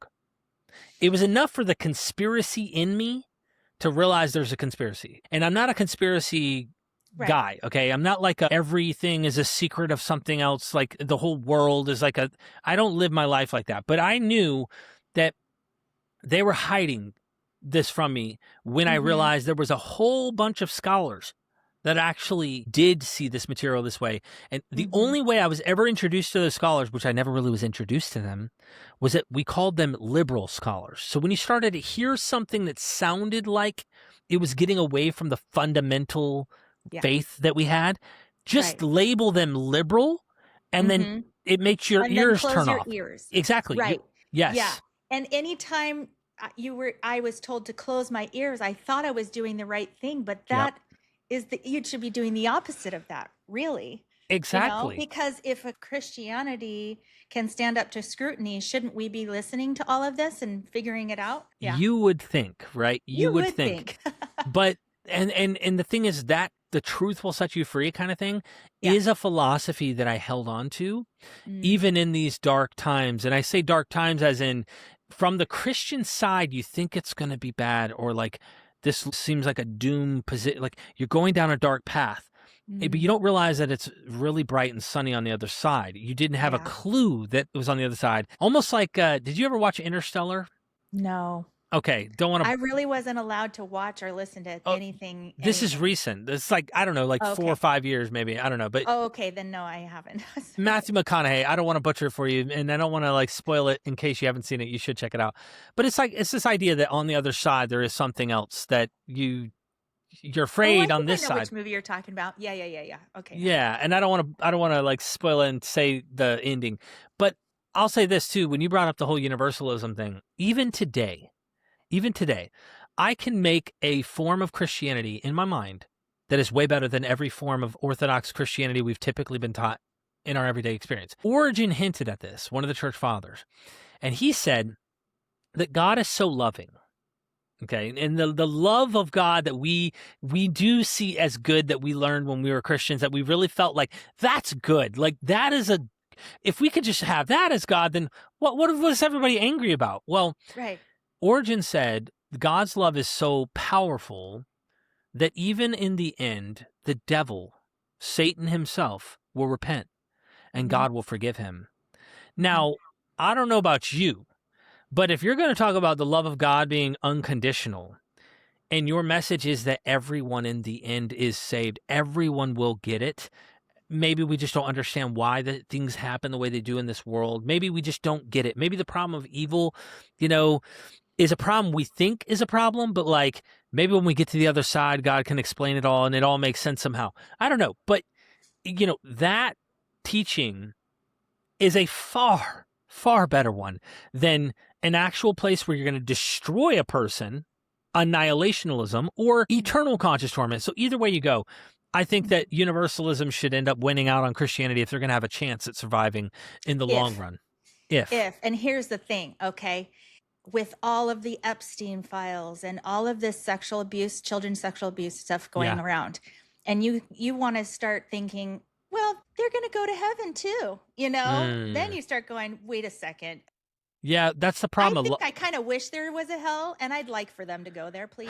Yeah, that's the struggle, right? Because we Yeah. have a sense of justice that we want to see happen. Yeah. And what is the proper dose for such a justice? Well, if you don't believe in Jesus, you're going to go to the same place as the person who commits Yeah, but the worst. since they can find God in jail, just like Ted Bundy did. Right. Right. And then a lot of people go, well, if that's where if they're going to that place, I'll go to the other one because I'd prefer Yeah. not to be in that place. Yeah, it's a funny rhetorical thing. I know. Yeah, I just don't think any of it's true, right, anymore. But I think it's funny to see people say that kind of stuff like, hey, I'm not going to that place where that guy is. What the hell? Yeah. It is funny how last second they could just say the magic words and boom, they're in. Yeah. Their whole lives reflect something horrific, nightmarish that you don't even get in scary movies. But then they could just say the magic words. Buying or selling real estate isn't just a transaction, it's personal. And that's why I like to treat my clients like their family. I'm Deanna Powell with the Intrepid Home Team at Realty One Group, Orca Gold in Bellevue, Washington. With over 25 years of experience in negotiations, mortgage, title, and escrow, I deliver a true VIP client experience on every transaction, whether it's residential, luxury homes, or land. I listen first, negotiate fiercely, and protect your best interest every step of the way. With offices and partners in all 50 U.S. states, plus 30 different countries and territories around the world, you can be confident that your real estate needs will be met in every and any area you make your move. If you want expertise, integrity, and results, call me today, Deanna Powell, with the Intrepid Home Team, because every move deserves VIP treatment. I can be reached on my mobile phone 425-777-6998 or email me at team@intrepidhometeam.com. Or you can visit my website www.intrepidhometeam.com. That's spelled INTREPIDHOMETEAM.com. And then getting back to the unconditional love and the all-loving God. And I don't know if you know Eastlake Community Church, the pastor Ryan Meeks. He was a pastor in Bothell. He was the one who would like drink and swear. He would use the F word on stage. He was really progressive. Wow. And, he called it Church for the Rest of Us. It was finally a church where, when I was still a Christian, I felt like this is what Christianity is. This feels like home for me. Right. Unconditional love, come as you are, like sin is sin, but you're always forgiven. And, all of that. Love, love, love. It was just nothing but love in there. And it was one of those churches too, where you're like, I want to get involved. Like, I want to volunteer. I want to be a part of this movement of love that is just spreading all around. Right. And it was such an attractive church to come to. It was attracting all kinds of religions too, because they were like, okay, whatever your faith tradition, if you're used to lighting candles because you're Catholic or whatever, there was a place where you could light candles, Anyway, Ryan, there was a gal in church that was gay, and she came out to Ryan and said, well, are you going to fire me? And he was like, no, why would I fire you? So then what he realizes, this is a real thing. She's actually thinking I'm going to fire her. And maybe we need to come out as a fully LGBTQ affirming church body, because we never want her to feel like she doesn't belong here or even belong in church leadership. Right. So he made an announcement. I was in the congregation at that time, and I just was like, yes, right. This is what love looks like, Yeah. And then I look around, and I kid you not, within weeks, half of the congregation was sitting in the seats. And that the church, like more than half of the church members left the church because of that. And I was like, wait a second, don't we love everyone? It did not make any sense to me. I'm thinking, I think it's just there's so much baggage we carry along with us that these people often have that shows. Yeah. And again, it's hard because they're hardwired. They're conditioned. Exactly. That's, and they're very afraid of hell. Yeah. And I don't know, like faith, that's not faith, that's fear. Yeah. Right? Yeah. If you're afraid of hell for loving somebody or accepting someone. You kind of have to. So this is the thing. Like, I could find text in the scriptures that want you to fear God. And not like fear as in like reverence necessarily, but like you need to be afraid of God. Like you need to be, it's like the dad that you need to be terrified of or something. In a way, there is this idea. So when there's these problems that we have, like we brought up universalism and I said, well, all the evils, you brought up a current situation about this person committing these acts and the Epstein files and whatnot. And you go, why does that even have to happen at all? If God is loving, right? These are fundamental questions of why I question there is any God at all. One example of many is like, would you even allow that to happen? Like, exactly. How could you even see if you're so perfect the way Christians portray God, as in like, God can't even allow sin to exist in his presence. He can't even, how can he create a world and be even observing the world and watch such acts happening? It's like, another way to put it is, it's kind of hard to put it in a way that makes sense, but like, if I may, yeah. If you're a loving father, you're a father. Yes. If you're a loving father and you see your child being abused. Yes. But then you allow it, would you really be loving? You're not loving that child. No. Sorry. And so Ryan Meeks, he was the pastor of the church. And I interviewed him actually on my podcast. And one of the most poignant things he said was, I realized that if I'm loving this person who's come out and terrified to tell me that she's gay, but why would she be so afraid to tell me I love her no matter what, you know? Mm-hmm. And then what he realizes, he questioned, he said, why can't God love like me? That's what happened to me. That happened to me with Calvinism. So I was at a predestination stage of my theology where God predestined, and I can show you Bible verses that seem to imply what I'm saying. And the worst is Romans 9, where it says before Jacob and Esau episode, he says, before they were even born, so that God's purpose of election might stand, the older shall serve the younger. Jacob I loved, Esau I hated. Before they were even born, so that God's purpose will stand, the older will serve the younger. Jacob I loved, Esau I hated. And his point is that he already picked who he loved and hated before they were even born. And then the story goes on he brings up Pharaoh and hardening Pharaoh's heart in this episode in Romans 9.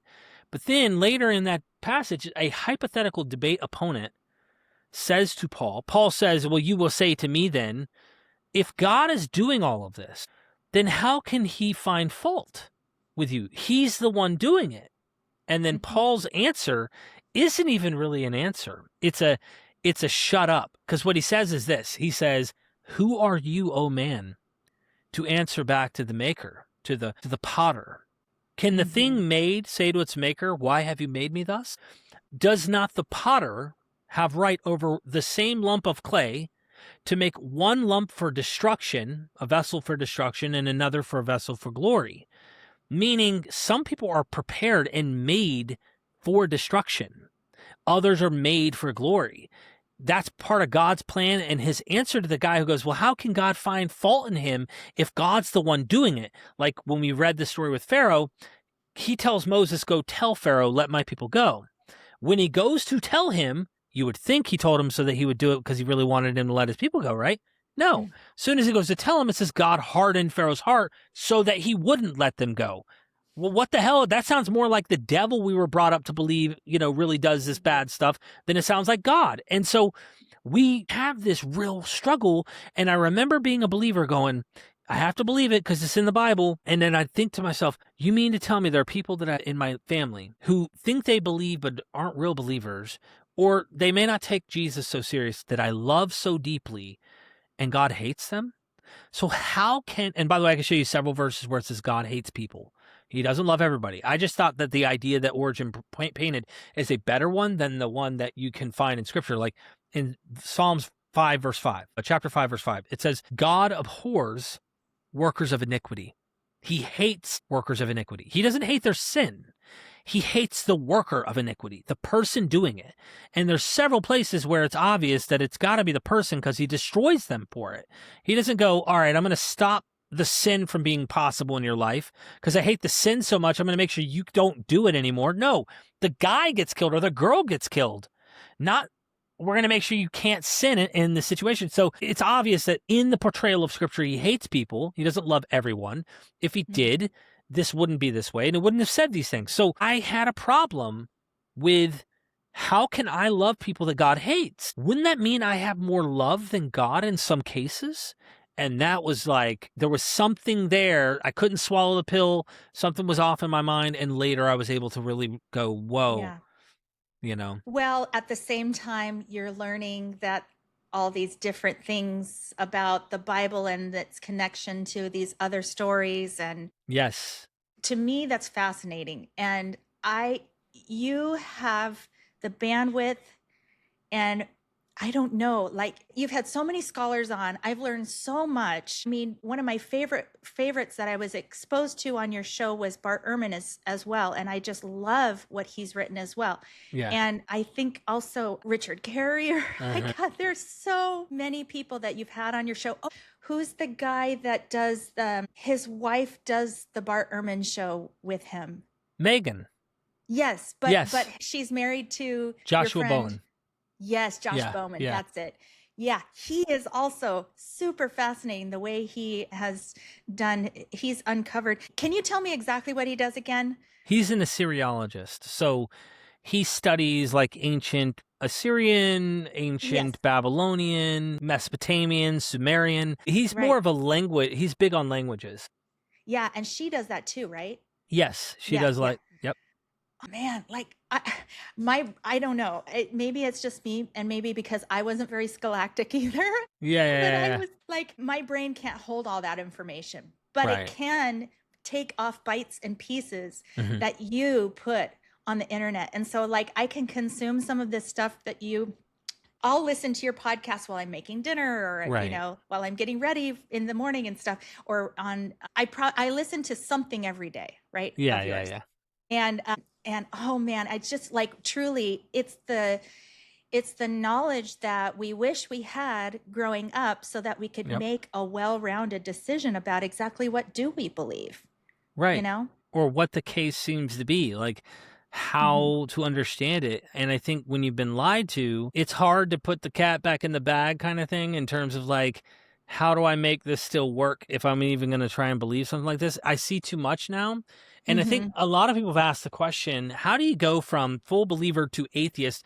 Only fundamentalists do that, they say. Like, only people who had a radical bad faith will leave, and then they go the whole gambit. And maybe there's some, I don't know, maybe there's a statistic somewhere that can help show some truth to this. But here's the thing. If that is the case, that like obvious deception or obvious mistakes, let's say, are being peddled. I'm being nice when I say this, because I feel like it's a bullshit factory. I really do think that apologetics is a way of like, all they're doing is, it's almost like a self-help for already existing Christians to make them feel good about what they already believe, so that they feel comfortable and confident in it. That's it. Because it's not convincing anyone who's seriously empirically looking into this and investigating this based on the facts. And they're being deceptive in the process. So once you realize those things are deceptions, and then you meet people, like I interview scholars all the time, and they go, "What are you?" And they're like, "I'm Catholic." And I'm like, "You just told me Jesus was wrong." And like, yeah, he was wrong about the end. He made mistakes. And I'm going, hold on, you're a Christian, right? And they're like, yeah, I'm a Christian. I'm like, how? You know, and they go, see, that's the thing. Your version of Christianity was all wrong, they'll say to me. And I'll go, you know, but I still haven't heard a justifiable reason why you should believe it now. Because I have been willing to now question the whole thing. Have you really been willing to question the whole thing? Or have you been comfortable in this place that's sophisticated, scholastic? You know, you're smart, but have you really like dug deep and thought, do I really need it? And why do I believe this to begin with? Like, is there any real, you know? My question is, and I'd even ask my parents this, is, you know, like, I don't even have a problem with people saying, well, you were never really a Christian to begin with, because guess what? I kind of feel like nobody is, because I'll tell you something. People will be so confident, and I know this and I know that. And I'm going to be like, you do? You really do? Right. You know? How about you don't know? And that's the honest answer. Everybody should say they don't know. And in that case, everybody should be agnostic. Right. And just say, I kind of believe and I'd like to believe and I feel comfortable living in this bubble because it makes me feel better about myself. That's the honest That's answer. honest. And I have had a scholar who, off record, not recording, said that much. And you know what I said to him? How dare you? No. I said, mad respect. I get it. Like, I'm not interested in taking your faith, but he realized what it was. He knew what it was. He said, I like it. And that's the reason I choose to do it. Not because I think it has some one up on the historical argument or it's more provable or it's truer in that sense. It's just my tradition and they were comfortable with it. And the same scholar. Yeah. And that's okay. If you want to believe that because you're so afraid of hell or whatever it is that you are doing, the reason why you do want to believe that, even though you don't know, that's okay.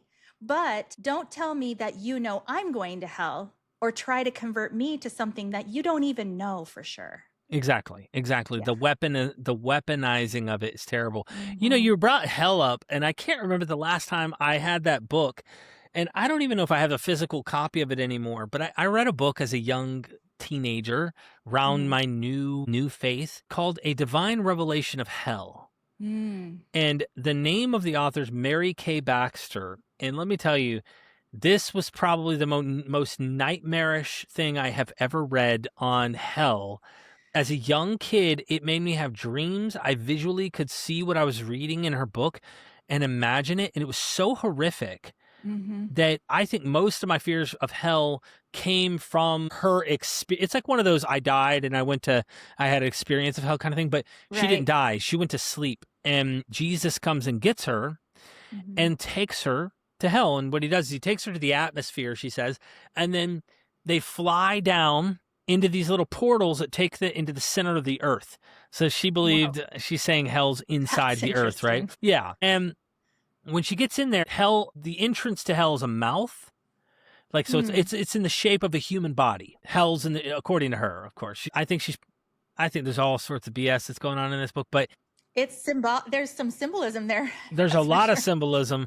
When you go in, she gets left in hell in this book by Jesus to experience the heart of hell, which is the worst place you can go to. And he leaves her.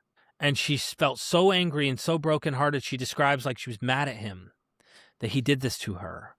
And then like, it's crazy how vivid and wild this was. And I'm like, and so I had this idea of hell from her book as a young teenager, and it scared the hell out of me, literally. And I just think it's like people's imaginations are something else. I tell you. The hell thing for me too, that was the straw that broke the shelf for me. I don't know if you're familiar with the Preacher Boys podcast. His name is Eric Skorgosinski. You should definitely have him on your show. Okay. He has a great deconstruction story, but he used to call it kicking around the floorboards to see what is strong enough to stay. But one of his, before he completely went, and deconstructed, he was kicking around the floorboards. One guest he had on, because he's a former IFB, and his show is all about calling out the abuses of like church leadership. And there's a lot of covered up sexual abuse and sexual harassment in the churches, and they just kind of move preachers from one to the other, just like the Catholic Church and stuff. Anyway, so Eric had a guest on, and I can't remember his name, but he wrote a book called Rethinking Hell. And it was that episode that made me start thinking, wait a second, hell doesn't exist. It's not a place you go after you die. Because it was specifically, you either have eternal life or eternal torment. But if you die, that's not still eternal life. You're still living eternally. You're just living in that. You're not dying. So when you die, you really don't go anywhere. You're just dead. You're done. That's like cut. Right. No, I know what you're talking about. I was like, wait a second. That's exactly right. Yeah, because how are you alive and yet dying forever and ever? Like you don't die forever. You don't die. You exactly. just die and you're done. Right. Well, there's several models, right? There's the eternal conscious torment model, which is that there is some idea that you go on forever and ever and you're dying or you're being tortured and you're tormented day and night. A lot of people like to take the passage from like Revelation, the book of Revelation that says this. But then there's the other idea that you will be annihilated, destroyed. And so there's a sense in which through either the fires that purify you, some ideas have it where you get purged, kind of like fire helps purify gold or purify other things. You get purged, and then what's remaining continues on into heaven. And there's the other idea that the fire just dissolves you, almost like you burn up. Like in a real fire in real life, you burn up, and then what's left, you're done. After that, eternally, you're done. So this is called annihilationalism. And so there's all these different ideas, but I think they're right about the idea that like you aren't expected to eternally exist. Now, the reason why this debate would even exist at all is that in the turn of the century, after Plato, there were philosophers that did think that the soul goes on for eternity. You can't destroy a soul. So if a soul for a personal identity cannot be destroyed, then it has to exist somehow forever and in some type of state, according to this model, which is why it's either eternally in a good place or eternally in a bad place. And then others say, no, that's not what the Bible is talking about, and it doesn't think that all humans have eternal souls. Really what they're saying is that you could be granted eternal life and your soul can live forever, but it doesn't already live forever. So when it talks about don't fear him who can destroy the body, but fear him who could both destroy the body and the soul, that sounds like a soul can be destroyed. So it may not be an eternal soul. So like even the Bible has ideas that aren't what modern conceptions of hell are, as your point is, I think. And people need to know that, because if you're going to stay in the faith, at least adjust some of these ugly ideas that you don't need to have guilting yourself over, because they're not real. But I have a video coming out called Where the Hell Does Hell Come From? Working on, it's going to take some time. I still have to finish narrating it. I got the script pretty outlined, but I didn't want it to be too long, so I cut some more material. There's two German scientists who went and studied the volcano. There was volcanoes up in the northern Mesopotamian region that erupted around 6,500 BCE, somewhere around way back, before the Sumerians were writing. And this mountain region with the local, communities that were nearby, that mountain has not erupted in, I don't know, millions, hundreds of millions of years, some ridiculous number. And they assumed that they were just fixed mountain hills. They didn't know they were volcanoes. So when they erupted, it was catastrophic. They've never seen or heard or smelt anything like the sulfur that comes from it. So the name of their book, and I don't have an English version of it, was a buddy of mine in Germany who told me about it. He said, Why Does the Devil Smell of Sulfur? Is the name of the book. And it's all about volcanoes and how this specific volcano may be, they don't like die on the hill, but may be the predecessor for all later imagery we get about hell. And volcanoes smell like sulfur, there's lava, there's fire, it burns everything, it destroys everything in its path. And it's this opening of the underworld, because they believe the underworld is beneath you in the earth. The opening of the underworld, it makes a lot of natural sense why hell would have evolved from a natural phenomena such as volcanic eruption. And so I'm going to do a video on this and go through some of the older myths along the way that seem to be discussing this kind of natural phenomena and see where it goes. I mean, there's a lot there, I think.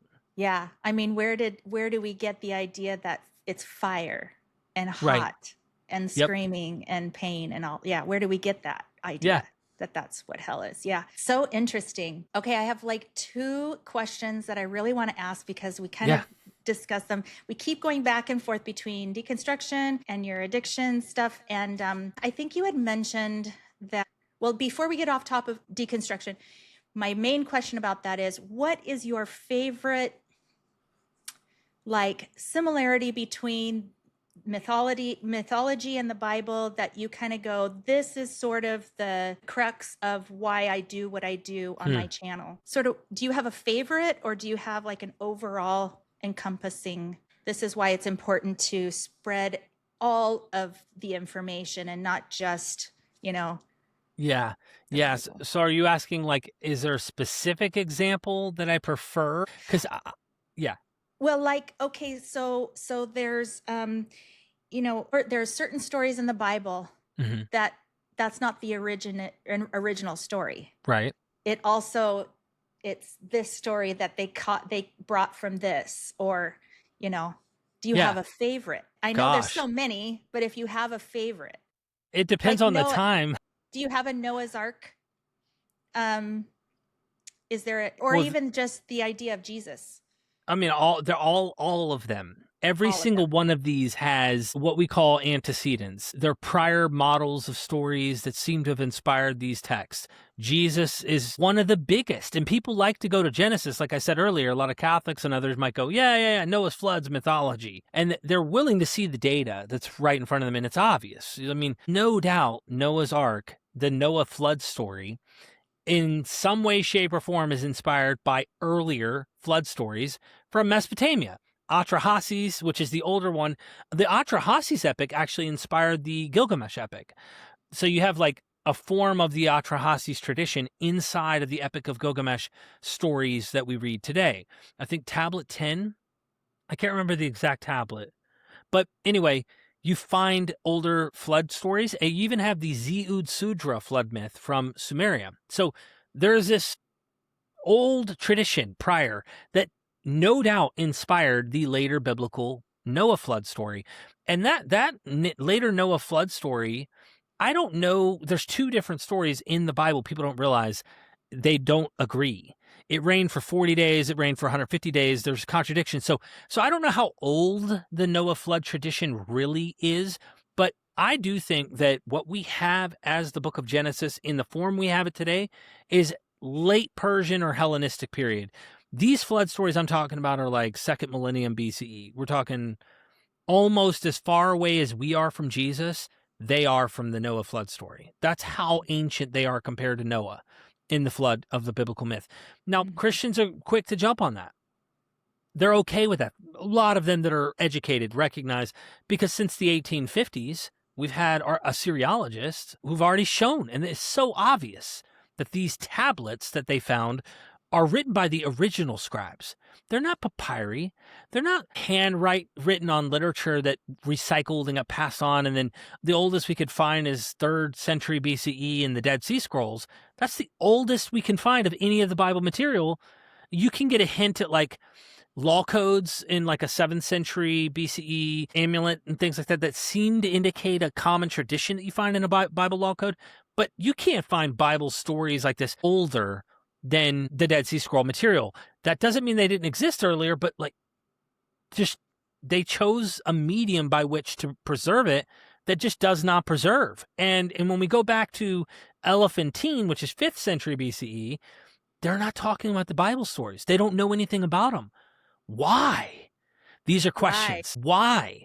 Did they not exist yet? Or were they not popular and a few people knew about them? And there's so many questions. But when you get to Jesus, this is where the real battleground feels like it's at right now. And there's a couple ways I'd like to just say this. There's the safe way. The safe way is this way. The safe way is going with someone like Del Allison Jr., someone like Bart Ehrman, okay? And what they do is say that in the New Testament Gospels, they are rewrite a lot of the material, not all of it, but a lot of it is a rewrite of older Bible stories. So even if you can't jump on the pagan bandwagon like I am, and I think there's absolutely stuff going on there, and I'll give you a few examples as to why, and you only can stay in that Jewish world, well, these scholars and many others have noted what they call typology, and others use different terms for it, that the New Testament authors are rewriting Jesus to look like a better Moses. So what did Jesus really do? Well, Del Allison attempts to make that argument here that he thinks that Jesus did try to live like Moses, but much of the stories that they hear about in the Gospels are fictionally embellishing him to make him look like Elijah, Moses, David, you name it, right? Several biblical characters, Joseph with his brothers in the coat of many colors, all of this stuff, like they fictionally wrote stories that they used the Bible to do so. But when you get to the non-Jewish material, that's where the rubber, I think, hits the road, because a lot of people are only wanting to go down the safe path and not realize how Hellenized the world was, and that they're writing this in Greek. And when you go, I'll just go to the safest place so nobody can doubt what I'm saying. Even F. Bruce and others who are very conservative academics have noticed in the book of Luke, Acts, there's too much going on for them not to say that Lukács is playing with the pagan material. And I mean, there's so much, the famous quote, you can't kick against the goads. That's a quote from Euripides' Bacchae. That's 5th century BCE. It's a Greek play, and it's about Dionysus. And when we read about Dionysus, that's a whole nother can of worms, not only with Lukács, but also with the Gospel of John, the water into wine scenario in Cana.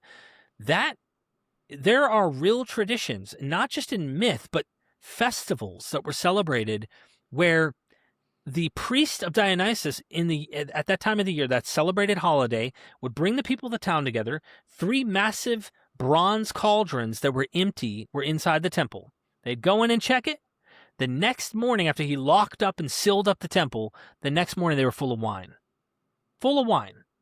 Miraculously, wine came because the god, his epiphany, appeared. His presence appeared within the temple, and wine shows up. You get other stories like Pliny the Elder, who talks about on the nones of Janus, which is right there on the 5th, the night of the 5th into the 6th, you had water that tasted like wine in the precinct of the temple, and when you'd leave with the water and get away from the temple, it stopped tasting like wine and started tasting like water.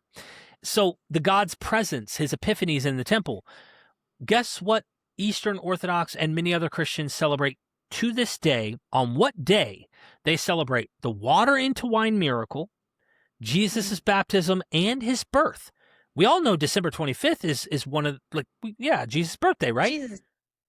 Listen, January the 5th, the night of January the 5th to January the 6th, Eastern Orthodox Christians believe that's the day Jesus was born. His epiphany, his presence, his power shows up on that day, on the 5th of January. The same day that Pliny the Elder says that Dionysus, his presence, and water turns into wine or taste like wine. This is predating the Christian gospel material in terms of its influence, and the Dionysus stuff goes way back. So you've got Dionysus, you've got Attis is another character who has the Phrygian hat. Attis dies, according to Claudius, the emperor. He instituted the Attis cult celebration all over the Roman Empire in the feast. This is around the time Paul's writing his letters, according to what critical scholars think. In the feast, they celebrated on Easter. Okay, I can't emphasize this enough, and this is not zeitgeist for those who want to, you just parallel everything and you don't want to. It's like, listen, go fact check me. Go look up the primary sources, and if you don't want to look them up, write me. I'll email you the primary sources. If you're so lazy you can't actually go and investigate this, because there are PhDs who actually point this stuff out, and there's primary sources that echo this. Claudius institutes the practice of Attis celebration. On March the 20th, they claim Attis died. In the myth, and there are various forms of the myth, but by the 1st century, he castrates himself by being driven mad by his lover, who's a goddess. She drives him insane because he wasn't being faithful, according to some of the stories. And he ends up going mad, and in front of a pine tree in the middle of the wilderness, he cuts off his whole you-know-what and bleeds out to death. Dies. And of course, certain flowers in the woods would come up from where he died, and they believed that symbolized his resurrection as well. What happens every Easter? If it's not pollen, if it's not fertility, if it's not plants, right, that come each year, you get the recycle of life in nature, right? This symbolizes the Attis' death and resurrection. Well, during the 22nd up to the 25th, because the resurrection happens on the Easter day, okay? Right. But the 23rd and 24th, they flagellate themselves, they whip themselves, they mourn and cry over the death of Attis. They celebrated this stuff in the 1st century, all over Rome. On the 25th, he is risen. He is alive. Our God lives, and so will we, they would say. And so will we. They believed in Attis. They had this practice. They believed in him. I'm not saying that Jesus borrowed from Attis. I'm saying that in the world they lived in, that was the thing. The idea. Yes, and Everybody was in that tradition, whether it was Attis or Jesus or whatever it could have been. Bingo. Jesus just put a name on it. Yeah, I mean, technically, yeah. I mean, I'm not saying one copied directly from the other in this case. I just wanted to give you one other example to show you Right. how common and how overlapping that appears. Because then you have Osiris, you have Isis, the Isis cult, which is a whole nother thing, where you got baptized into the cult and you literally put on immortality through the baptism in Isis. So you're literally becoming an immortal person that's following her. You have the healing god Asclepius, which is all over the Roman world, that he would heal blind people and withered hands, the whole nine. You have an emperor who is said to have done this, healed a blind person and a withered hand man in the Serapion temple in Egypt. You have so many things that we could look to and go, huh, even the whole idea of a gospel, an evangelion. There's a inscription called the Prien inscription, Prien. It's 9 BCE. This is before Jesus, of Augustus. And it says the Savior of the world has been born into the world. It's his birth gospel. And it says his evangelion, he is the Savior of the world, and he's going to bring good tidings, the whole nine, to the world. This is talking about the Caesar.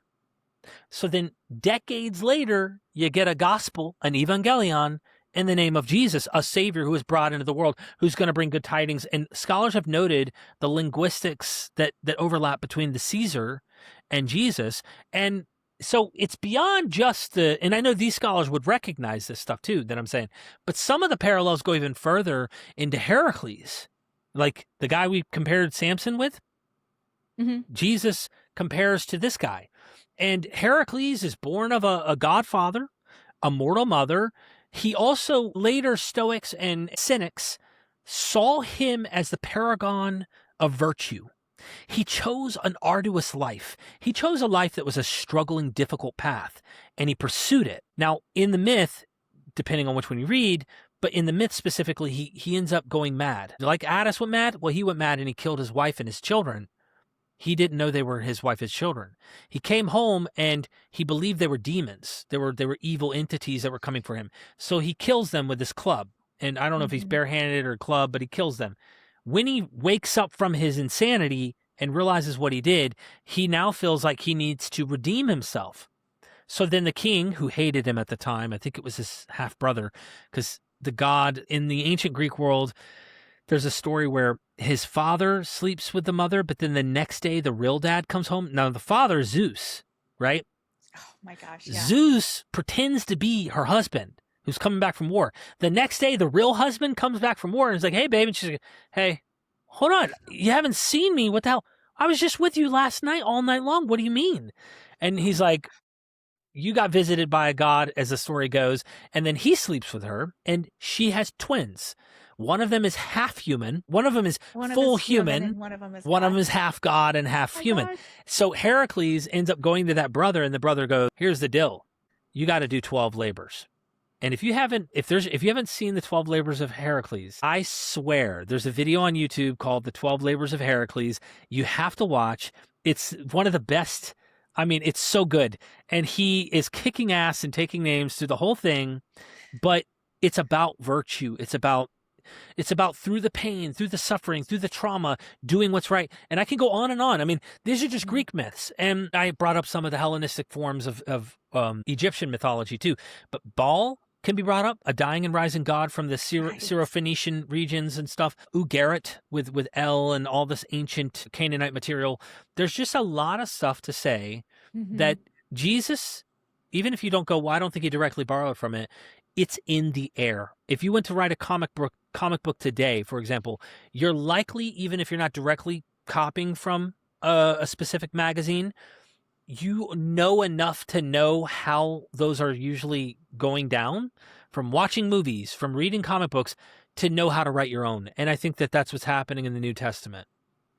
Yeah. It's so good. And we haven't even talked about like unfulfilled prophecy and stuff, or None of it. fulfilled prophecy, if you will. Okay. But maybe that's for another time. Yeah. I'm game. You know me. Okay. It's so good. And if I can just recommend your podcast to everybody listening, I mean, beyond, you really dive into all the details of every single thing that you are just lightly touching on right now. Right, and I just love every minute of it. Thank you.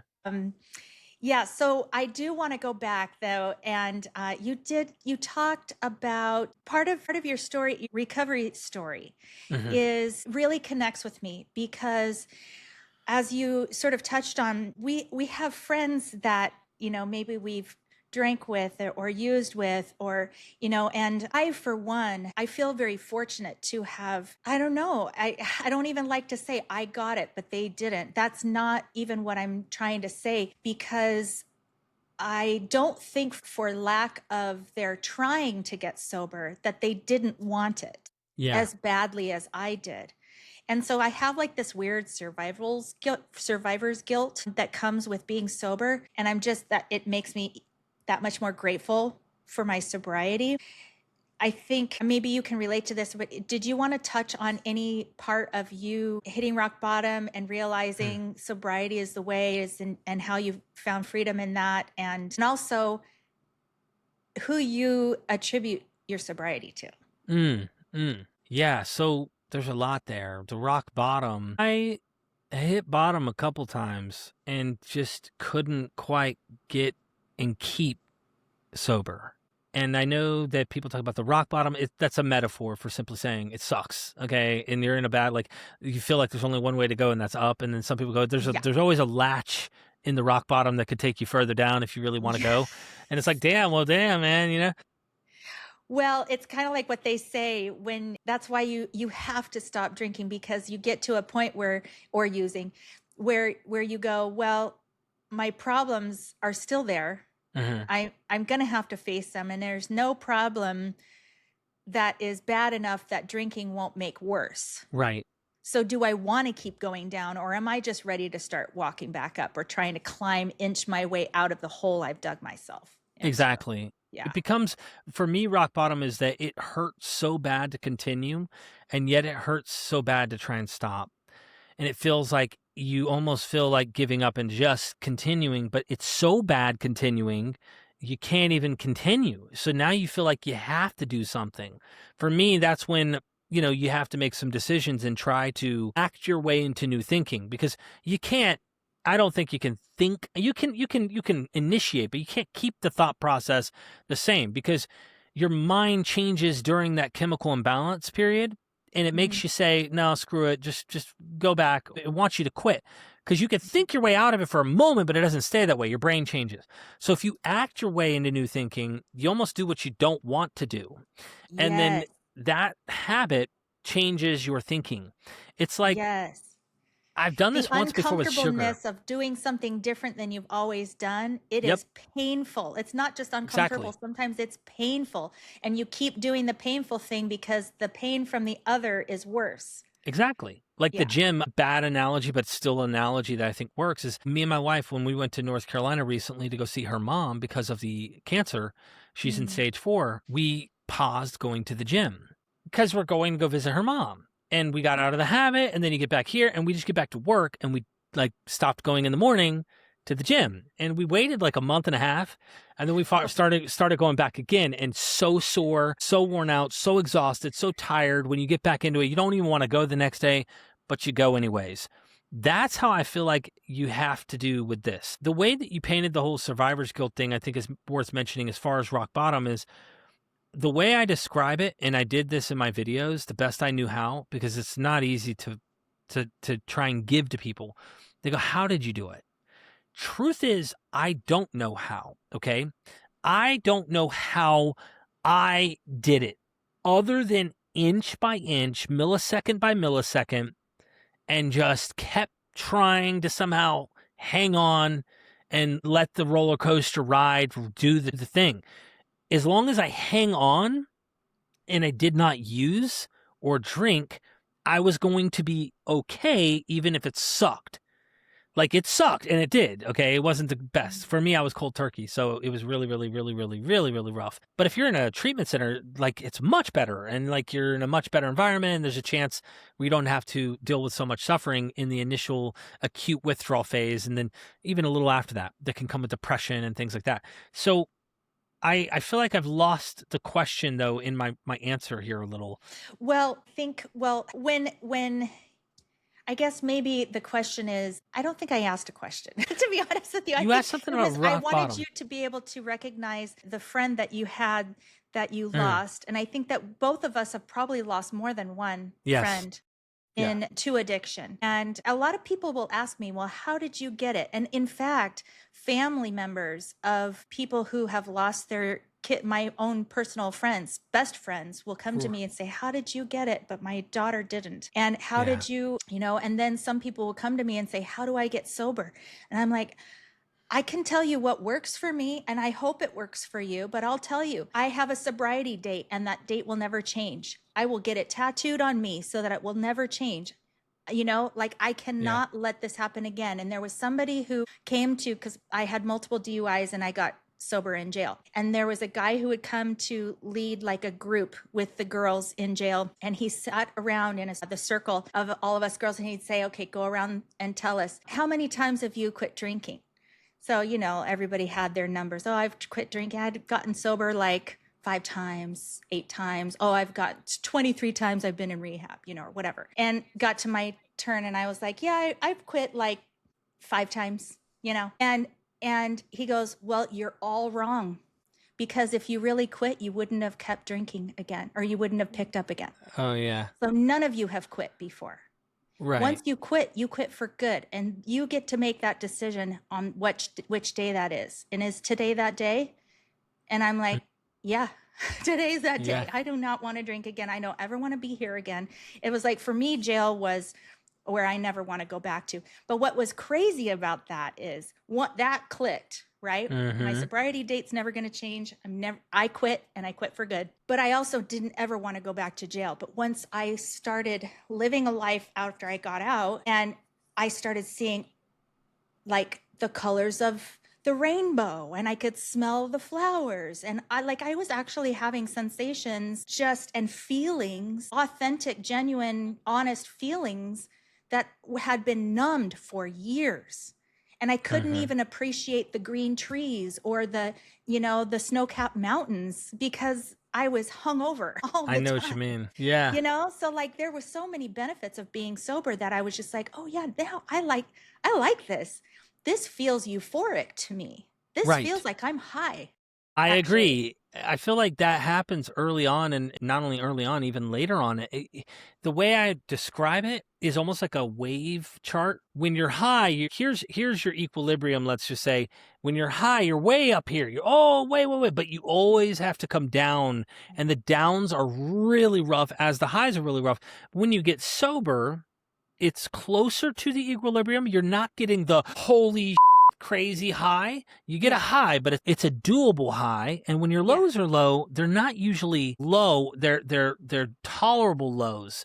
And so your highs and your lows are much more manageable, much more able to cope with. And even in really, really rough scenarios, which I've had since being sober, you still are able to do them sober. It's not like it's not impossible to not have to escape, even though you feel like escaping in those moments of the feelings you carry. But yeah, I think there was so much that we always forget.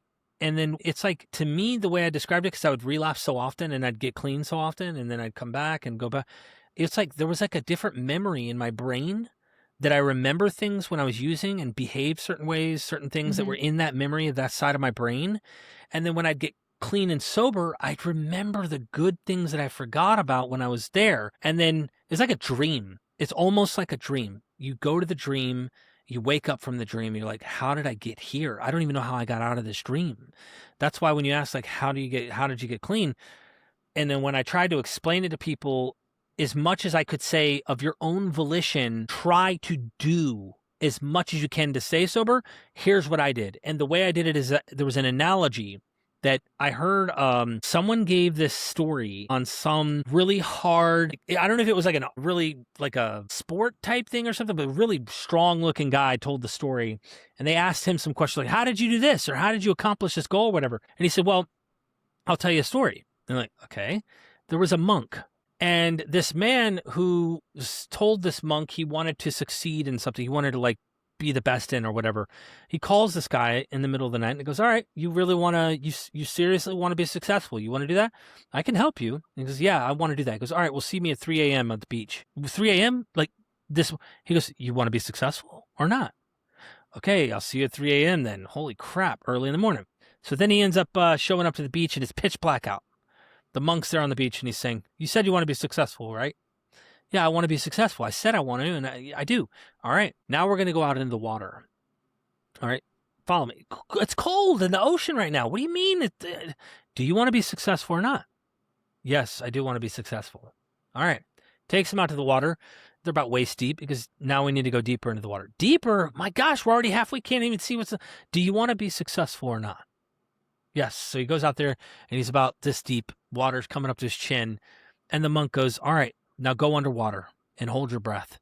What do you mean? What's this got to do with it? Do you want to be successful or not? The guy goes, yeah. Fine. He's complaining. Holds his breath, goes underwater. And he's under there for a good minute and a half, almost 2 minutes. He's running out of air. And he decides he's going to come up. And as he comes up, the monk grabs him and holds him underwater. And the man's scratching and clawing, and now he's starting to black out. He could tell he's about to faint and drown, and this man's holding him till the last second. Then the monk pulls him up out of the water and looks at him and goes, you said you want to be successful. If you want to be successful, you have to want it as much as you wanted to breathe just now. If you want to get clean, you want to stay clean, you have to want it as badly as you want to survive, because you're dying and you don't even realize it. You're drowning and you don't even realize it. So when I tell people, you got to want it, and not just want it, you got to make yourself know that you're going to die. Even if you're not going to die, tell yourself you're going to die. Believe the lie. I would prefer to believe that I'm going to die and then not die, like the old scientific thing we always talk about. Our ancestors heard the rustle in the bush. If they thought it was a lion or a bear, they survived. If they didn't and they thought, oh, it's just the wind, there's a good chance it could be a lion or a bear. I'd prefer to think there is a lion or a bear and survive, and then not get lazy and not realize I'm about to get attacked and die. That's how I felt. It was survival. And I told people I believed I was going to die, and I wanted to breathe. I wanted to live. How bad do you want to live? How bad do you want to breathe? And I get it. It's hard, but Yep. you know, And I remember my friend who ended up passing away, and she was one of those that asked me, how do I get sober? And I said, you have to do what you have to be willing to do what people tell you to do, even if it's something you don't really believe you need. yeah, You just got to just do it anyway. Just believe in the process or whatever. Right. right. So I told her that she needed to go to AA, and she said, but AA is a cult, And I said, yeah, I can see why you're saying that, but just go anyway. I'm telling you what I did to get sober. And if you want to get sober too, you have to do what I tell you to do. And this is what sponsors do, right? Yeah. And she just was like, she didn't want it bad enough. Yeah, I wish there was other programs too, where there are, but like more commonly accessible for some people who may not feel like that crowd or that thing fits for them. Because I don't think AA is the only path, but I know what worked for me. I know what worked for me. I know it helped me. And if it can help me, I'm sure it can help others. And I don't know. I mean, I do want there to be more options for people, but I'm with you. Yeah. I think that there will be, because I've actually interviewed a few people who feel like they need to provide an alternative because they know what worked for them. And some of it was yoga and breath work. Some of it's, some of that, because a lot of it is trauma related. Their addiction is trauma related. So breath work is really helpful for that. But yeah, I mean, this is another topic that we could just totally talk for hours. Many more hours on. Derek, I really appreciate, I guess there's going to be one thing. I think that you, in your deconstruction, realized that getting sober was not attributed to anything but through your own efforts, right? Right. And that's something I can really relate to, because even though, like we were raised believing that a higher power was in control of everything, until you realize, wow, without my effort, I wouldn't have been able to. And then how did I even get in that mess in the first place? Do you want to kind of elaborate on how you got there? Yeah, as far as like how I got out and like what I'm thinking today, or as far as like, because if God is pulling the strings, how did I get in this, right? But I think more likely is like household, environment, traumas, genetics probably play a role. All of these factors are going to play a significant role into what led me to get into addiction. I then once I deconverted, and we've kind of gone through some of the things that led to my deconversion and not even what ultimately caused them, it was after I didn't even realize I didn't believe in God anymore that I realized I didn't believe in God anymore. Like it was like I had landed the plane so gently. Most people don't maybe have the same experience, but like the plane landed so softly, and I was already on the ground, and I was like, and I had to look back and go, hold on, I've been thinking this way now for like 8 months now and didn't even realize it. And then I made a video called my Confession. I'm an atheist. I'm confessing that I don't think there's a God. Now that doesn't, look, you could probably pin me down and say I'm an agnostic, okay? Like ultimately, I don't know that there isn't something when it comes to general theism and in general, like is there something, or deism even, like something made it and walked away or something. Like I have questions if theism's true that, I'd like to address. If I could get that answer, that'd be great if you're listening. But Who are you talking to? Right? I'm just Exactly. kidding. No, but I know. I do the same thing. I'm like, if you're up there, Yeah, if there's who am I something. even talking to? I don't even know if I've been talking to anybody my whole life. I have That's no the idea. point. Yeah, that's the Yes. point. Like, so now that I'm the out, point. I realize like when I thought it was God that had to do it, when I said that foxhole prayer when I was getting clean, like something has to help me out there. Well, if you just roll the tape back, Derek, you realize what happened. You were in a good environment around people who wanted you to be clean. As soon as you left her house, you went to AA and NA meetings. You were devoted to go 3 times a day. I was ridiculous. I was going in the morning, at lunchtime, and in the evenings to Alcoholics Anonymous or Narcotics Anonymous. I was sharing. I was open. I was working the steps. I had sponsors. I went through all 12 steps. I made extensive lists through 4 and 5. I went and made amends wherever possible, except when to do so would injure others, even though in the past I did it and I did injure others and I didn't know what I was doing. All the shit. And then 10, 11, and 12, I just repeat because that's what it is. Once you go through the 12 steps, you're just living them. All you're doing is just, hey, when I do something wrong, apologize about that shit and try to make it right then. Don't waste time. So I felt like I had unburdened all this stuff, right? When you play the tape back the whole time, when you thought it was like God carrying you on his shoulders, I always take the analogy of the footprints in the sand where there's like, you see the 2 prints, right, that are just walking.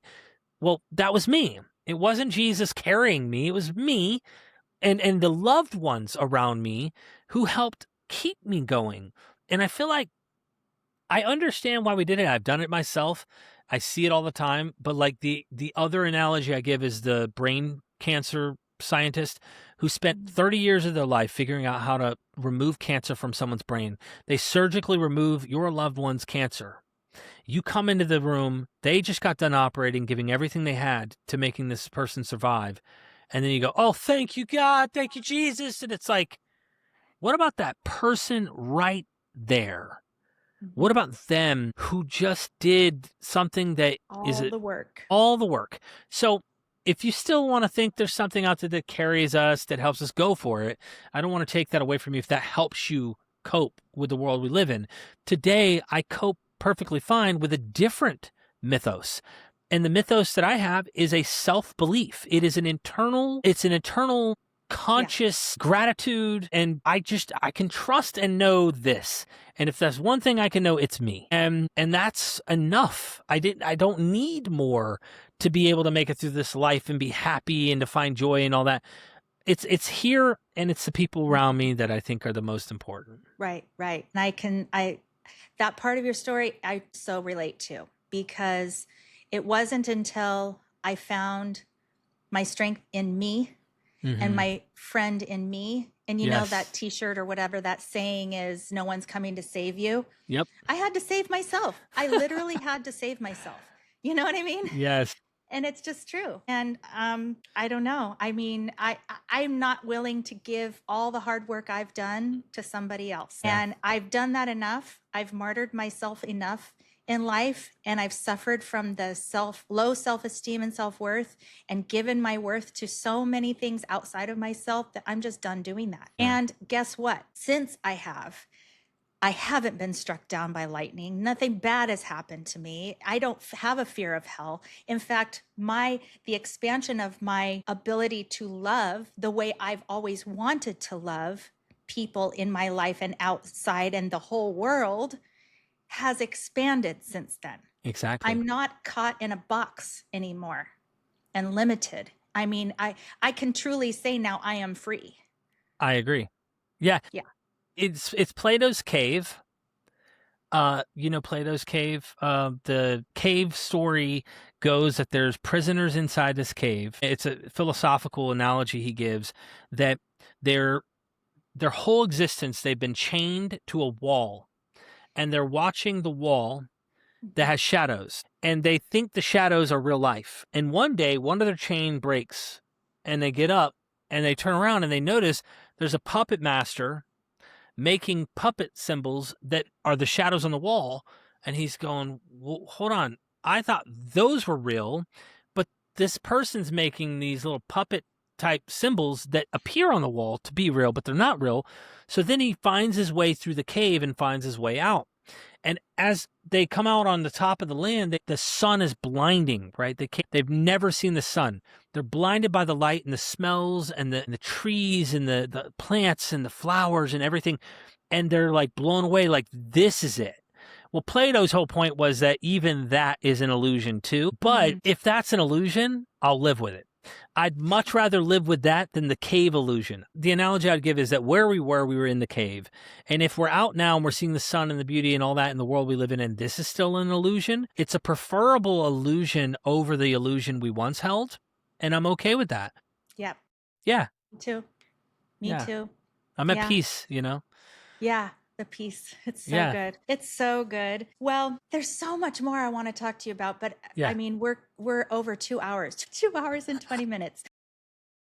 I Maybe mean, we should do a I'm happy continued. to. I'm happy to. Yeah, Yeah, anytime. maybe we should, or maybe I can come and be on your show and we can talk some Yeah. more. I would love that. Do you have, I always ask at the end, do you have, like, let's say you were to be gone tomorrow and your life message to the world that you could leave for people, advice or some kind of a message that you've learned in your life, what would that be? Oh, man, that's a really good one. If I were able to convey a message to everyone, I would say be as authentic as you can with yourself and try not to let others, steer that for you, tell you who to be and how to be. I would just be who you are, because I guarantee you most of us, and I'm saying most of us, there might be some people who have other dysfunctions in their life that cause them to go down a path or be in a dark path. I think most of us know just how to be good human beings. Most of us know how to naturally find a good way of life and not treat others bad, not judge others based on appearance, based on what they believe, based on sex, whatever it might be. So I just feel like love yourself and you will love other people. Because if you learn to love yourself, you can't not love other people. You're a reflection of everyone else. So I think that would be something I would say, because I've caught myself sometimes along the path of letting others' thoughts about me or others' opinions on what I should think or how I should believe or whatever. Be you. Don't let it stop you. I think you're the best you can be, not someone else's version of you, but you. Right. Don't be afraid to be you also. Exactly. Because sometimes if you're afraid to be yourself and to look inward, it will keep you from being your authentic self.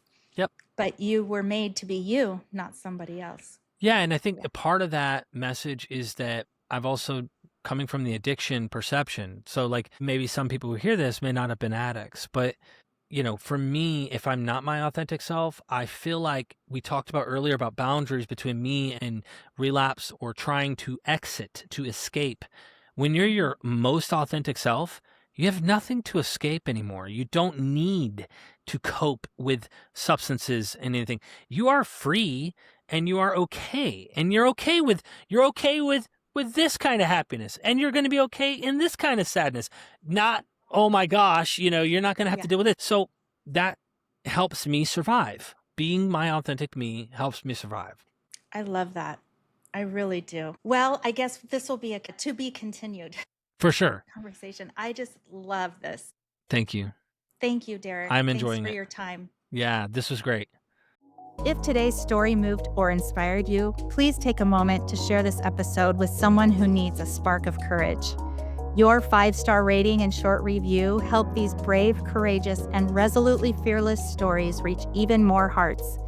And if you're watching on YouTube, don't forget to like, subscribe, and hit that bell so you never miss an episode of Intrepid Storytelling. Thanks for listening.